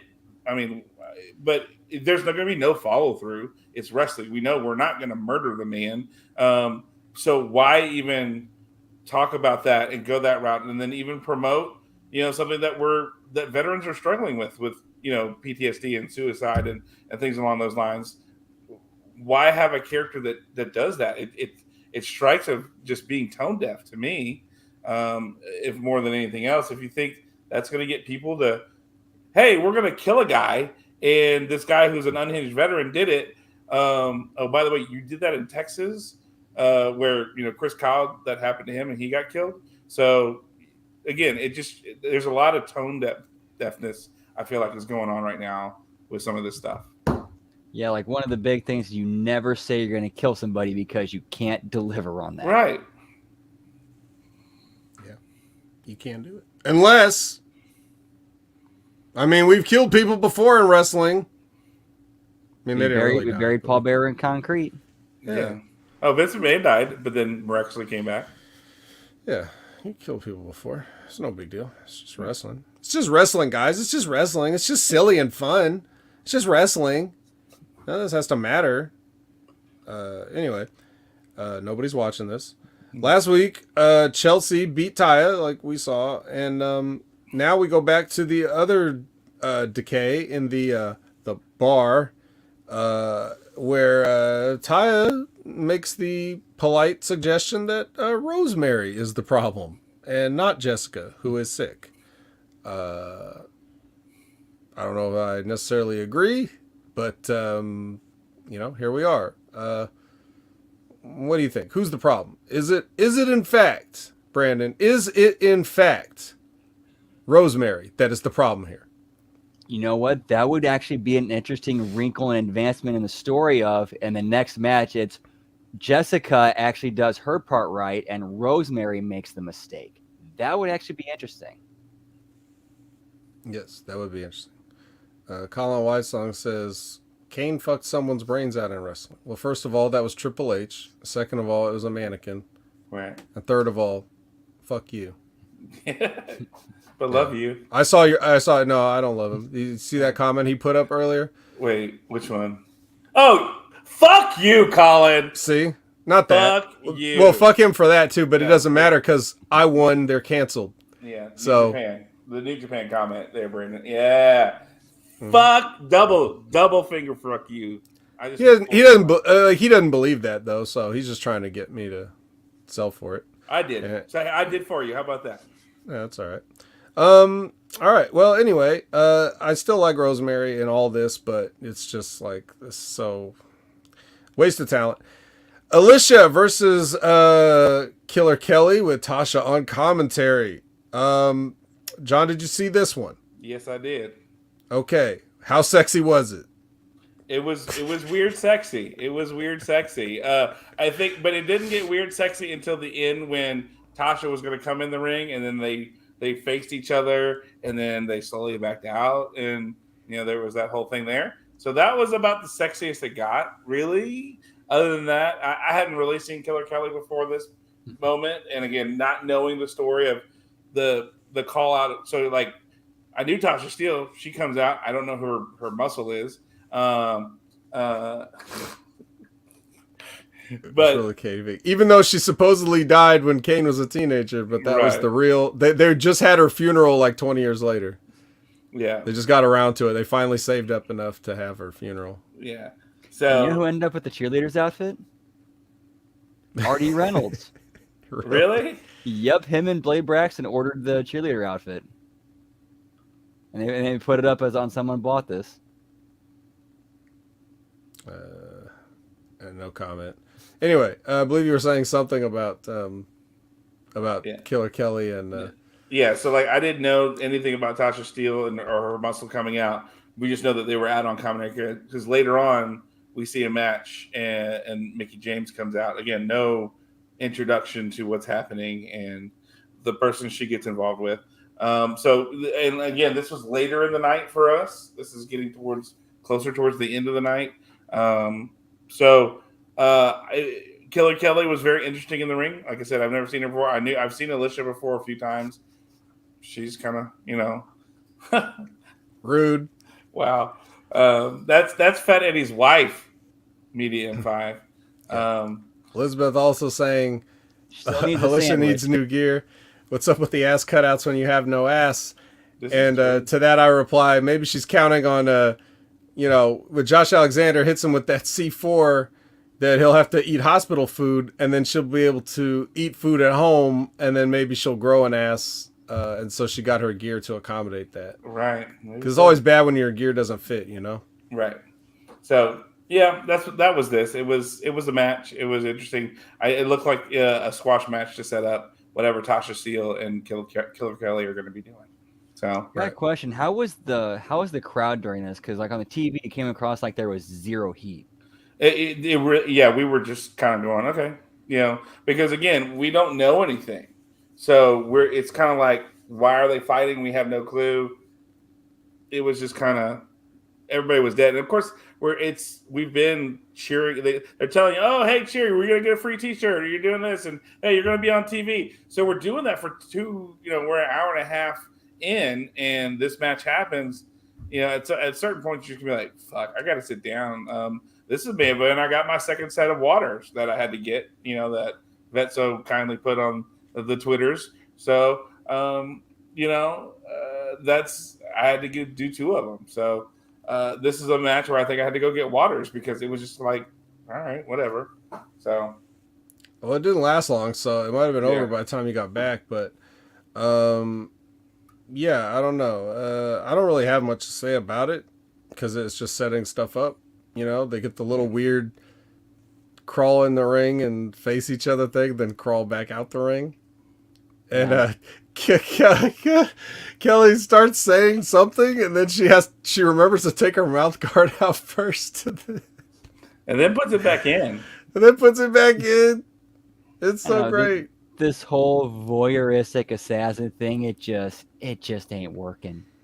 John, did you see any of the vignettes she got leading up to her debut? I did not, because again, I didn't know anything about her. So, well, I assume you wouldn't be watching Impact. Yeah. This is it's funny. It's unintentionally funny. Now here's something that might be intentionally funny. And that's so we get this skit. I don't know what else to call it but a skit. Where they're clearly making reference to the AEW thing with some voiceover about like, he threw a chair at me, he started biting me. Like, you hear this voiceover of that, and it's just this, and like, like Brandon said, this is something that they added, right? Like, they could easily just voice this over something they already shot, even though it has nothing to do with what's about to happen. Because the skit here is that a family is like basically saying their goodbyes to some old guy in a hospital. Maybe Josh Alexander gave him a C4 spike. I don't know.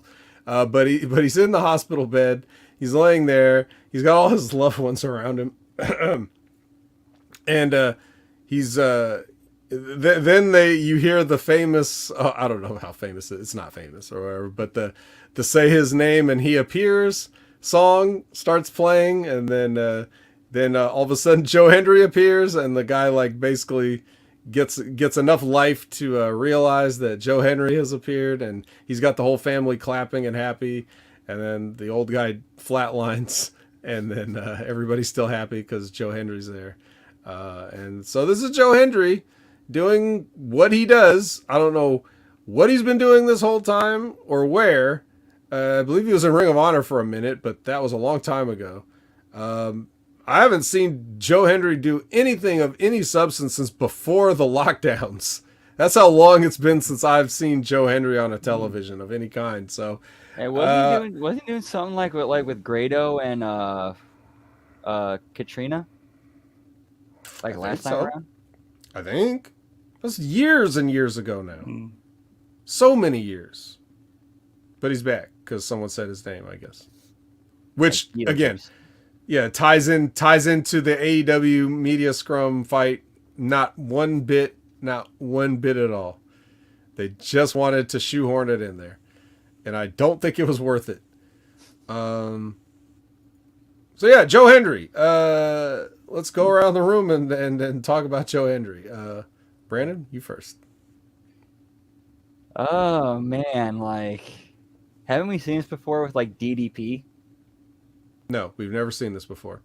Any other questions? Well, no, we've seen it before with Joe Hendry, but I mean, there's he's DDP was more of a Tony Robbins, a motivational speaker. Yeah, he was a motivational speaker. Joe Hendry is more like not so much motivating you, but just celebrating the fact that he exists, and everybody should be happy about that. I think that's more of his thing. But John, what do you think? Am I off with that or?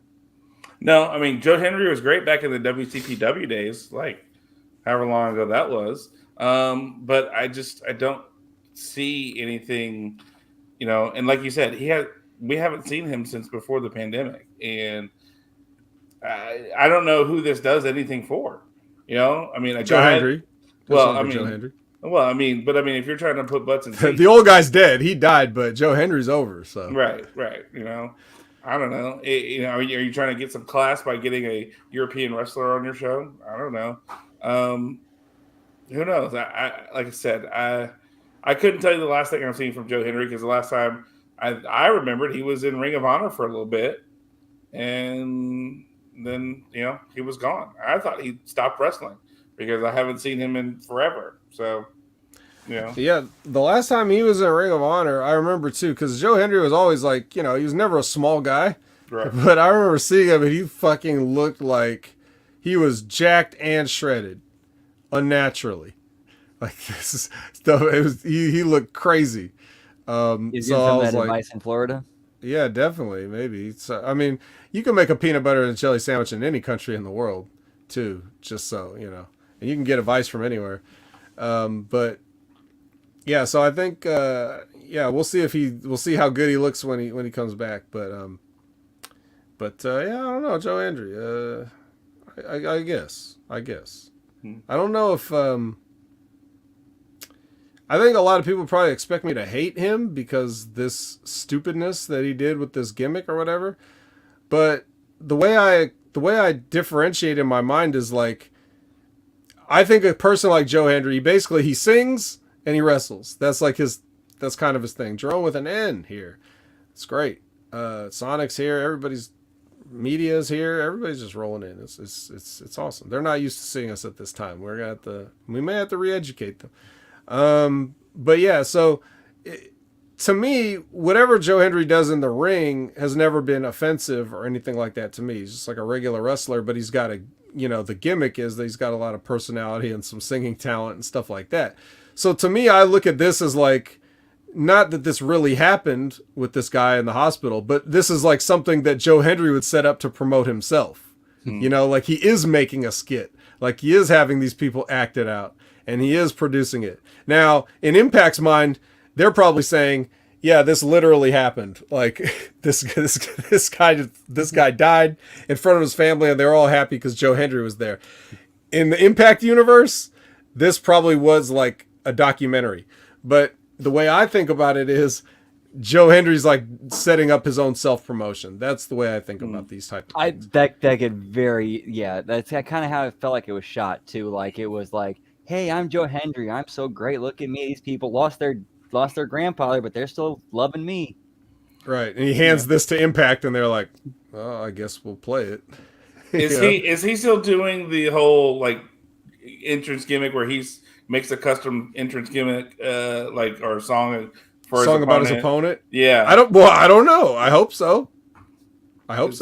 That's the other thing I remembered about him that I enjoyed is like I don't remember much about his wrestling, but I know he used to sing about his opponent and to various songs and yeah, that was it really. So yeah, well, he was doing it before the Acclaimed, so now True. he can take his rightful place back as the king of singing about your opponent. Cena did it too. Cena did it too. Yeah. Even though that wasn't usually on the way to the ring during his entrance music, though, so that's a little different. True. Josh and Rich versus the OGK, or as I always call them, Tall Ace Austin with Mickey Mouse gloves and Tan Oni Lorcan. So after some shenanigans, Heath jumps in and causes a DQ. So this is, again, another sort of non-match just to further whatever they're trying to get across that, on commentary they're saying, the friendship between, Rich Swann and Josh Alexander. I'm like, what? They were talking backstage one time. It wasn't, I don't know if they were best friends or whatever. But Rich has been basically campaigning like, hey, man, he's got the gripe that he never got a rematch for his Impact World Championship when he lost it. So he's still waiting for that one-on-one rematch. And that's kind of where they're going with that. And he's been appealing to Josh like, hey, we could tear it down, man. We could tear it down. So I guess they're friends. But I don't know. Was this one of the matches you saw, John? Yeah. Yes, sir. Yes, sir. I did. This was one. This is the one I was telling you. They told us that night that Matt Taven and Bennett were now the new Impact champions. They had to tell us that before the match started. So I don't know why they had to tell us that, but they did. Did they shoot the title change before that match? They must have. Because or afterward, possibly. I don't know when. I don't know when. They're like, all right, guys, and coming out are your new Impact champions against whatever Honor No More with Mike Bennett. Basically, that's one thing I do remember standing out. And like I think when y'all were talking about 3 weeks ago, I was like, I know who has the titles now. Because they told us that at the taping. So I don't know if they did it Friday night when they made the change. I don't know where on the in the order of show that they've done that, but they were very adamant to make sure that we knew that Honor No More had the tag titles with Bennett and Taven, and then Josh Alexander and Rich Swann were coming out to wrestle them. Because we've got to stand up against Honor No More. Got to. And so got to. Those sons of bitches. Yeah, they're just sons of bitches, They have Honor No More, so, Yeah, no more Honor. Yeah. Fucking... but, did get to see Maria Kanellis, and I got to watch my child watch that for the entire time. I mean, he's 16, so, of course, he's following her around the ring for the rest of the night. The visual is, for anybody that didn't get a chance to see it, the visual is, I forgot my pants. No time to find them. Right. Yeah, exactly, which he wasn't upset about. And so much so that he forgot that he's met Mike Bennett before because he was busy staring at Maria. I was like, hey, there's Mike Bennett. He goes, huh? I was like, the guy we got the picture with at Pele Pro, and you got, oh, yeah, that's his wife? I was like, yeah, that's his wife. Okay, cool. And so 16, what are you going to do? I thought her boots were amazing this week. They were nice. Sure. I was looking at the wrestling, but the boots were nice, I guess. So I don't know. Well, so apparently I found out my son's an ass man. So based off of that. So thank you. Well, as long as he doesn't scissor you, then that's no, we don't do that. All right. Well, here's what we are gonna do. Or before Brandon has any thoughts on this tag team match, which really wasn't much. No, it was all storyline advancement of this thing with Heath, and also kind of keeps the door open of, Alexander might still turn on Bound for Glory. Right. All right. So here we get Zicky and Swinger. I haven't seen them in a while. Their appearances have been limited, which I'm half happy about. And then they kind of run into Jordan Grace. And there's another room with Masha's gonna kill you pictures up, but the key here though, right, is the lighting in this room was normal. It was just normal lights. There was no purple floodlight or something leaned up against the wall or anything. Like I just it was I can't tell you how refreshing it was just to see a room where they just turned the lights on and that was it. Anyway, they also have a pizza that's the size of a cellar door. I looked at the box and it said it's from a place called Serious Pizza. So I had in my notes here to ask John, Serious Pizza, is this something you're familiar with? Do you know this, or what's their story? Are they serious? It might be a Dallas thing, and there's one in Fort Worth as well. But yeah, they have some. So as a matter of fact, it's very interesting. When they were here for Mania, that was the same pizza that so they did the whole 80s gimmick for Impact Wrestling, and Rich Swann wrestled Trey Miguel. Trey was a construction worker. Rich Swann was a pizza guy, and he had pizza boxes from Serious Pizza. Which of course the people who were there, of course it's past midnight, so people are whatever. But those of us who were in the know was like, oh, okay, that's cool, that's funny. You got serious people. It's a nice pizza place, you know. I would say if you're here in town, check it out. But they make some big ass pizzas, and so that's like the gimmick that Swan had for that IPWE show or whatever. He had the biggest box they have, a giant pizza coming out, and you know, so that looked like a delicious pizza. They do a good job. I'm not gonna say they don't. So they do. I've had it. It's good. You know, so yeah, it's legit. Okay, I just checking. I mean, they said they're serious, so yeah. I don't know. But we didn't get to see that other one because, like I said, that Impact Pro Wrestling Southpaw regional shit never made the light of day. So anyway, Max the Impaler is Grace's opponent for the Pick Your Poison thing. Which is, I guess, where your opponent picks an opponent for you as a warm-up match. So Zicky gets in trouble for saying the thing being Masha's going to kill you, and then I assume that she's going to make him pay for that at some point. All right, well... I saw the fallout of that, but yes. Okay, so apparently there's some fallout to look forward to. But for right now, what we get is this skit. Brandon, what do you think of this skit? Which one were we on? I apologize. I enjoyed it. I mean, anytime we got Dyson Swinger, I'm always going to be happy. Yeah.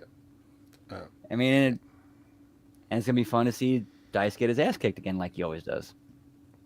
Yeah. Well, he shouldn't have said the thing. So Heath apologizes to those... Kayfabe. Oh, sorry. Heath apologized to those losers from earlier that lost, and then Scott D'Amore comes in and makes a 6-man. So we're gonna get all the principals involved in that in a 6-man. I guess next week. I don't know. Probably. Or is it Victory Road? I don't remember. He said that we're getting a 6-man. It must be Victory Road because we didn't see that. Okay. All right. So we get this insta booking here. Any other comments on that before we head on over to the next match? Guess not. Mickey versus Hyan. That is Mickey versus Hyan. Hyan, I never seen this person before. Another local, I imagine. Yes. Same. She wrestles with the same company, New Texas Pro Wrestling. She's actually their female champ right now. So she beat Rachel Rose for the title. Holy fucking shit! Because this, I actually do have a technical note on this.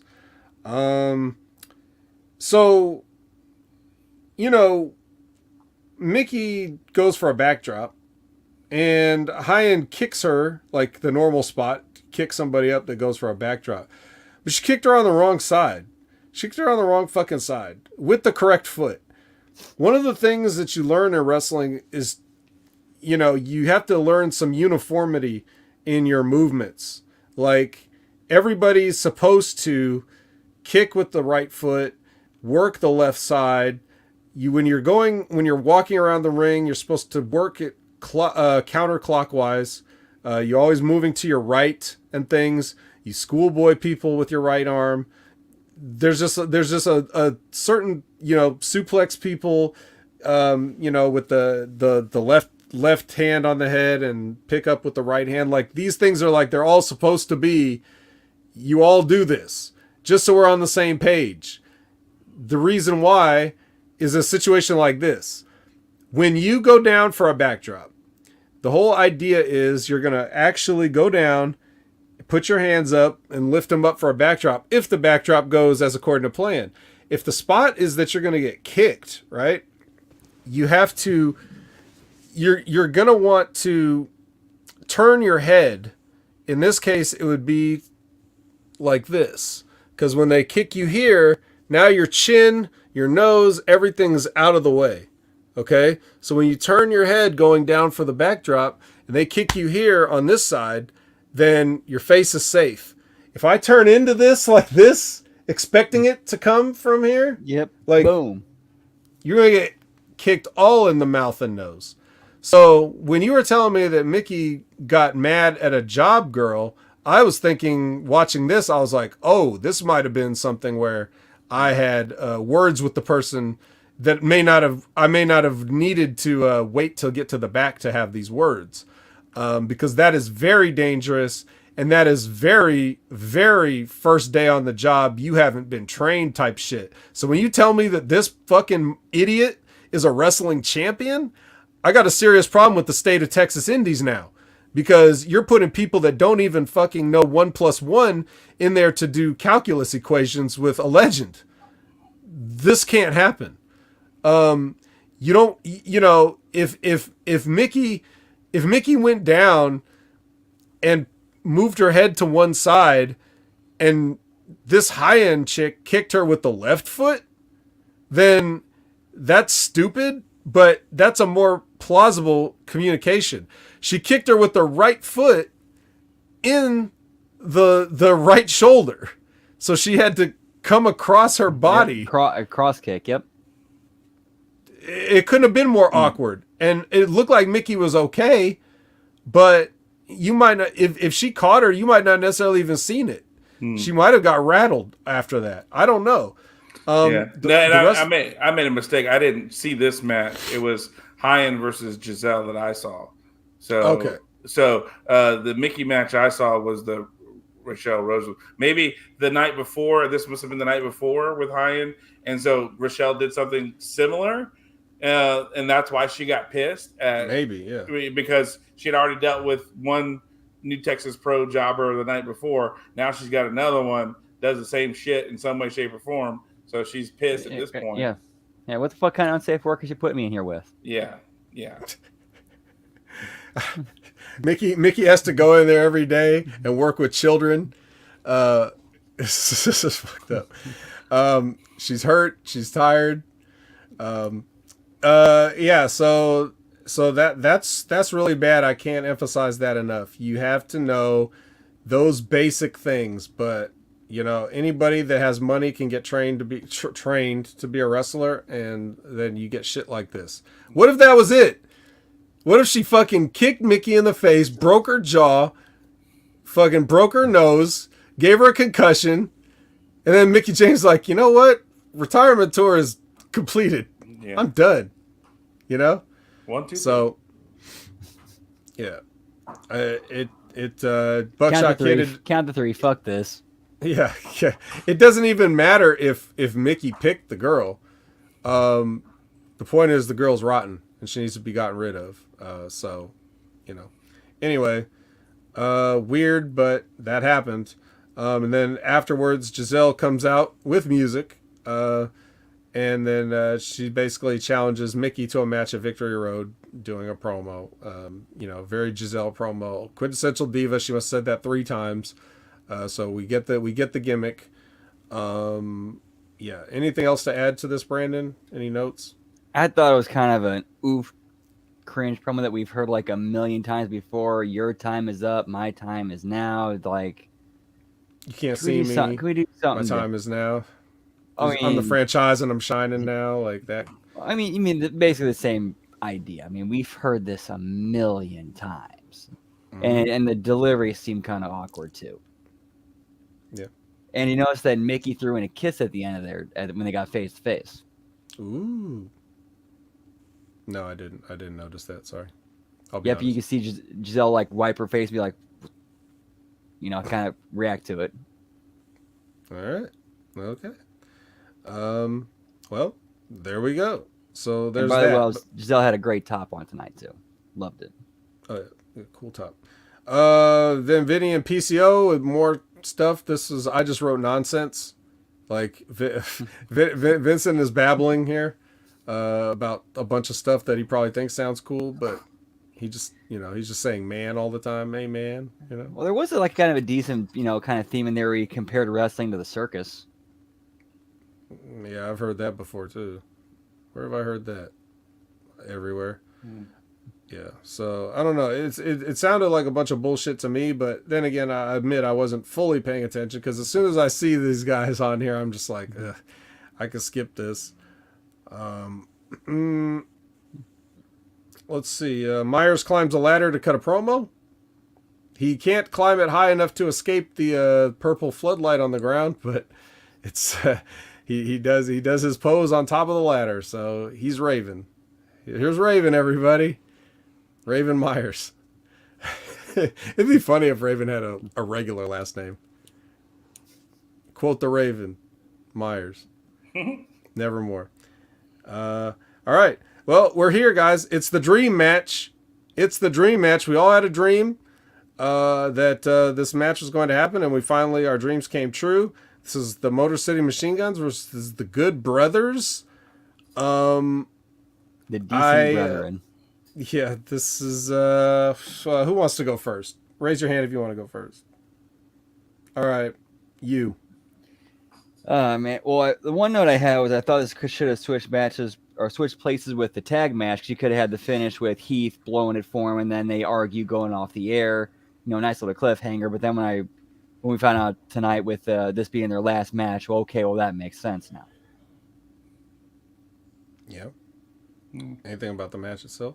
And that was interesting. Like in the middle from commercial break, they switched the face heel rolls, and like the spot in there where like they pulled the rope open, and I think it was Shelley opened the rope so if Saban could dive. It's like really just gonna like clearly sit there and let them do this.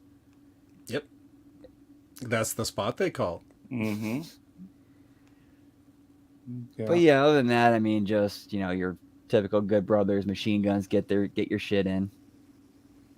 Okay. Since you were there, I'll just say a couple things real quick, and then you can wrap it up. So at the beginning of the match, it's Alex Shelley and Carl Anderson. They maybe this was edited for TV, but it looked like they did almost absolutely nothing. And then they come up in a fighting pose expecting applause from the crowd. Like this is Jerry Lynn and RVD and ECW. And like they did like one arm wringer or whatever. And the crowd just sat there quietly, like staring at them.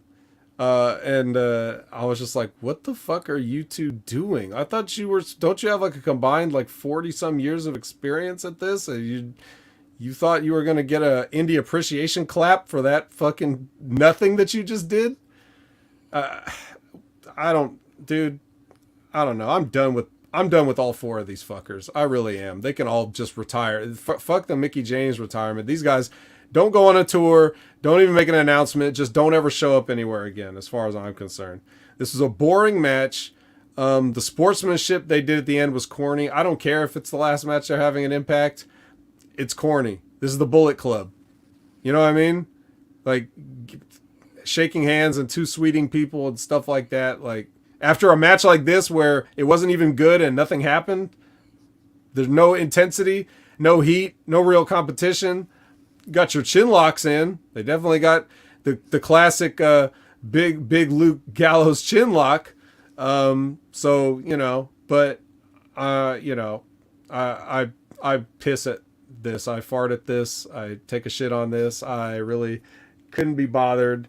Y'all should be embarrassed. You call yourself pros. Well, I have to sit here and do this. No offense to you guys. What do you say, John? I'm not gonna lie to you. This was one of the matches that was towards the end of the night. It was, we were wiped at this point. The only other match that we had was, I think, Heath versus PCO in a street fight, and I don't know when they're showing that. So this was like the second to last match of the night, and by this time we were wiped. They did do a little bit more than just one arm drag, but it wasn't a ton. So like I remember the spot you're talking about for the appreciation match kind of thing. No matter what they did, the crowd just sat on their hands. Yeah, but so they deserve that. The problem was, like, so we're cheering, but Impact is playing music right. I don't know if this happened all the time before this, but they're playing music right until after the bell rings, and so like we're trying to cheer, and they're blaring the music right as the bell rings, and even over the bell ring. So, half the time people didn't realize the match had started because you could barely hear the bell ring because they're blaring the music. And the entrance music, the entrance team music. Entrance music? Okay. Yeah. So it was weird, and like the timing was all weird for stuff as we watched. And then so we're wiped, we cheered, and I mean that's the thing. I don't know what they're doing as far as audio because we cheered before these guys' matches, like before they got together, which is why they kind of stopped for a moment and kind of circled the ring because there was a lot of Bullet Club, Motor City Machine Gun cheering, stuff like that. And of course, being Texas, people are fucking idiots and like, Detroit sucks. And I'm like, I mean, you're not wrong, but shut the fuck up. Who cares? People were booing the Motor City Machine Guns because they're from Detroit. And this is Texas. I'm like, all right. I mean, I'm Texas too, but shut the fuck up. They keep bragging about being from Detroit like it's a thing to brag about. That's why. I guess. I don't know. But it was, like you said, it was a match. It was one of those things where you watch it and it was like, okay, so they did that, and then of course we found out that this was their last match, and that's why they were curtain calling and two sweeting, and that went on for about a good 5 to 7 minutes after the match ended. It wasn't just the short whatever y'all saw. They took their time and milked it, and went up the ramp and all that stuff. So I've never understood Chris Sabin and Alex Shelley as wrestlers, especially this later in life. I don't understand the whole Chris Sabin and pointing at your hand. It's like, that's your hand. Are you too stupid to figure out that's your hand? That's my hand. Detroit. He's pointing to Detroit on the map of Michigan. I got that in my hand. That's my hand right there. So, no, you don't get it. I get it. I'm just. And also, it's Shoosh is like a parody of Shush. So. Just I have to explain that's what I was doing. To John. That's what I was doing. I was making a parody of Chris Sabin pointing at his hands. Like, that's my hand. That's my hand right there. I found my hand. So is that a Detroit accent? No, that's yeah. We're gonna go Detroit accent with that. Southern Detroit. Yeah, Southern Detroit. Very southern. Well, it is Southern Detroit. Yeah, Southern Michigan. Southern Michigan. So, but there was. I think that everybody, of course, was wanting to cheer for the OGs because of who they were, but it like you said, I found this boring. It was a live match. Sure, it was the end of the night, but I wasn't expecting much from the OGs, but I was really underwhelmed by Motor City Machine Guns. It's the second time I've seen them. I saw them when Ring of Honor came through here in Dallas a few years ago, and I was like, okay, yeah, they're all right. And then I saw them last night, and I was like, what's the deal? I don't get it. I don't understand why, they're a big deal. And I guess they are. I don't know. It looks like they've been caught in a time warp since the day they debuted to now because nothing has changed except they're wrinkled. That's it. There's everything else is the same. They haven't learned much about tag team wrestling. They still, do all the same shit and expect it to get over based on just the cash that they've built up over the years with fans. Just because they've been around a long time, that's good enough to get cheered. It's not about what you do anymore or knowing how to get over. Or I know Carl Anderson doesn't like to have the good match in front of like 200 people or whatever that he might have in front of 20,000 people, but let's face it, no 20,000 people cumulatively have ever paid to see Carl Anderson. Like he hasn't sold 20,000 individual tickets yet over his career, so that's never going to happen. So you might as well have a decent match, especially if it's a first time ever, last time ever deal. Right. And that doesn't mean you have to having a good match for the people and having a good match for an Impact audience doesn't mean that you have to go out there and like take pile drivers on the apron and fall off buildings and stuff like that. It doesn't mean that. You can just be entertaining with a regular match, especially since everybody knows you and you don't have to work as hard to get over, but the stuff that you do could at least give people the reason to cheer. When you're switching back and forth between your babyface and heel roles with the two teams inside of one match, it's like what do you expect them to do? These people didn't react at all. And they should have been overjoyed to see a match like this. But instead, we got what we got because we got who we got, and that's just the way it is. So no one can really be surprised, but that's basically our show, guys. Like, we talked about it all. We took a little longer. I thought we might. We get a little chatty sometimes, and that's fine. That's it's just a side effect of a show with me, apparently. Go in tangents in different directions, and I suppose I could have cut out that 20-minute thing about AEW at the beginning, and then we could have come in under 2 hours. But nonetheless, you had to get it off your chest. You had to get it off your chest. You need your platform. So I guess fine. I did. I didn't know I did until I did. One final thing. Labrat had a question for you that only can be answered by you, John. Did Sami Callihan or Fat Eddie have their own gravitational pull? Like, did you find like as you're getting the bottle of water that the cap is like floating away from you and you have to like grab it back? Or... Yeah, and I mean, I was strangely like felt pulled, especially when like I only saw Sammy one time for the contract signing. I think I told you about with Macklin and them, and then it was like, oh my god, I'm getting pulled to the ring. What's happening? And then Fat Eddie really didn't come out. He came to the ramp, and so then that's the most I saw from him because Honor No More was. They were trying to figure out who was going to go fight Heath in a street fight. And so he was out there because PCO was going to do it. And they're like, no. And they all walked out to say, no, he's not going to do it. And so then Fat Eddie definitely, made me draw towards him with that gravitational pull. So question is, if we got Eddie and Sammy together with their gravitational pulls kind of pull them together and kind of collapse into each other and create a black hole. I think they would. That's why they weren't there at the same time, because it was like an hour between the two being out there. So they had to make sure one left the building while the other one was there, or else, we wouldn't be talking today. I'd be fucking dead. Oh, we're glad that you're not. Yes. It's science, people. Science. I sit in the air. Yeah. Madness, how do they fucking work? One. Yeah.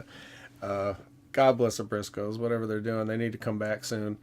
If we're not going to get Moose, we need Briscoes. I think they had that little brief run just so they could have a one run with those belts.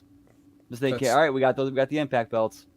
God, I don't blame them, but I'm just selfishly want to, if I have to watch Impact, I'd rather there be Briscoes on it.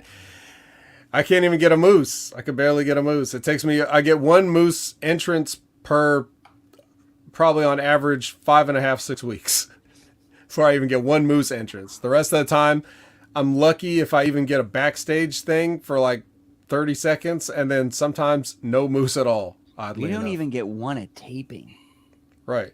Which you can't have a guy there. You can't have a Moose there for an entire taping, which, as we've discovered on the show, covers about a month worth of material. So he's there. He should be on everything. He should be on something every week. That's the editor's fault. The editor must include a Moose every week. Even if you forget to do something with Moose, you got to go find a clip for the flashback moment of the week of a match that Moose was in or something.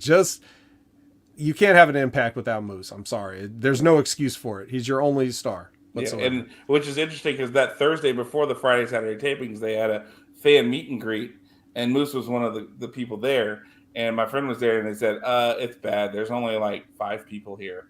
And it was supposed to go from like 6 to 9 or something like that at wherever this venue was. And they were there majority of the time, and they said the most people they ever saw was about 5 people at the thing for the signing. They did it on a Thursday, in Dallas. So, you got two moose at this tapings. You had the match that you talked about on Friday night that I didn't see, and then Saturday, at least they got a match. We got Moose coming out in a suit for a signing, but we did give him a Moose chant as he came out. So that's good.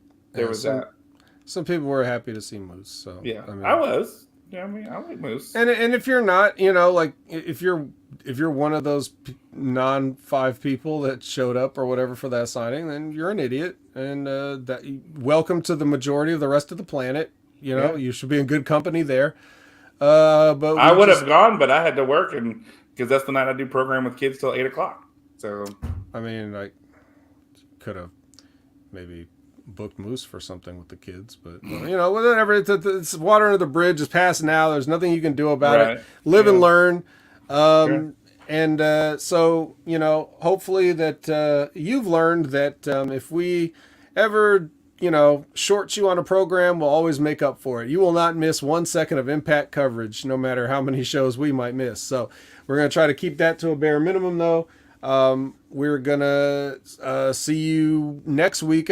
We'll decide what we're going to do about next week, but that's not for public consumption.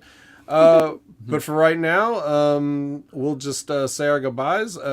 John, thank you so much for joining us, and I want to get more crossover amongst Hameen Media Group, because we're all kind of doing our own things, but sometimes I feel like I'm the only one that goes to visit everybody, and I really like to have other people come and visit my house as well. So I'll make sure everything's dusted and clean for you.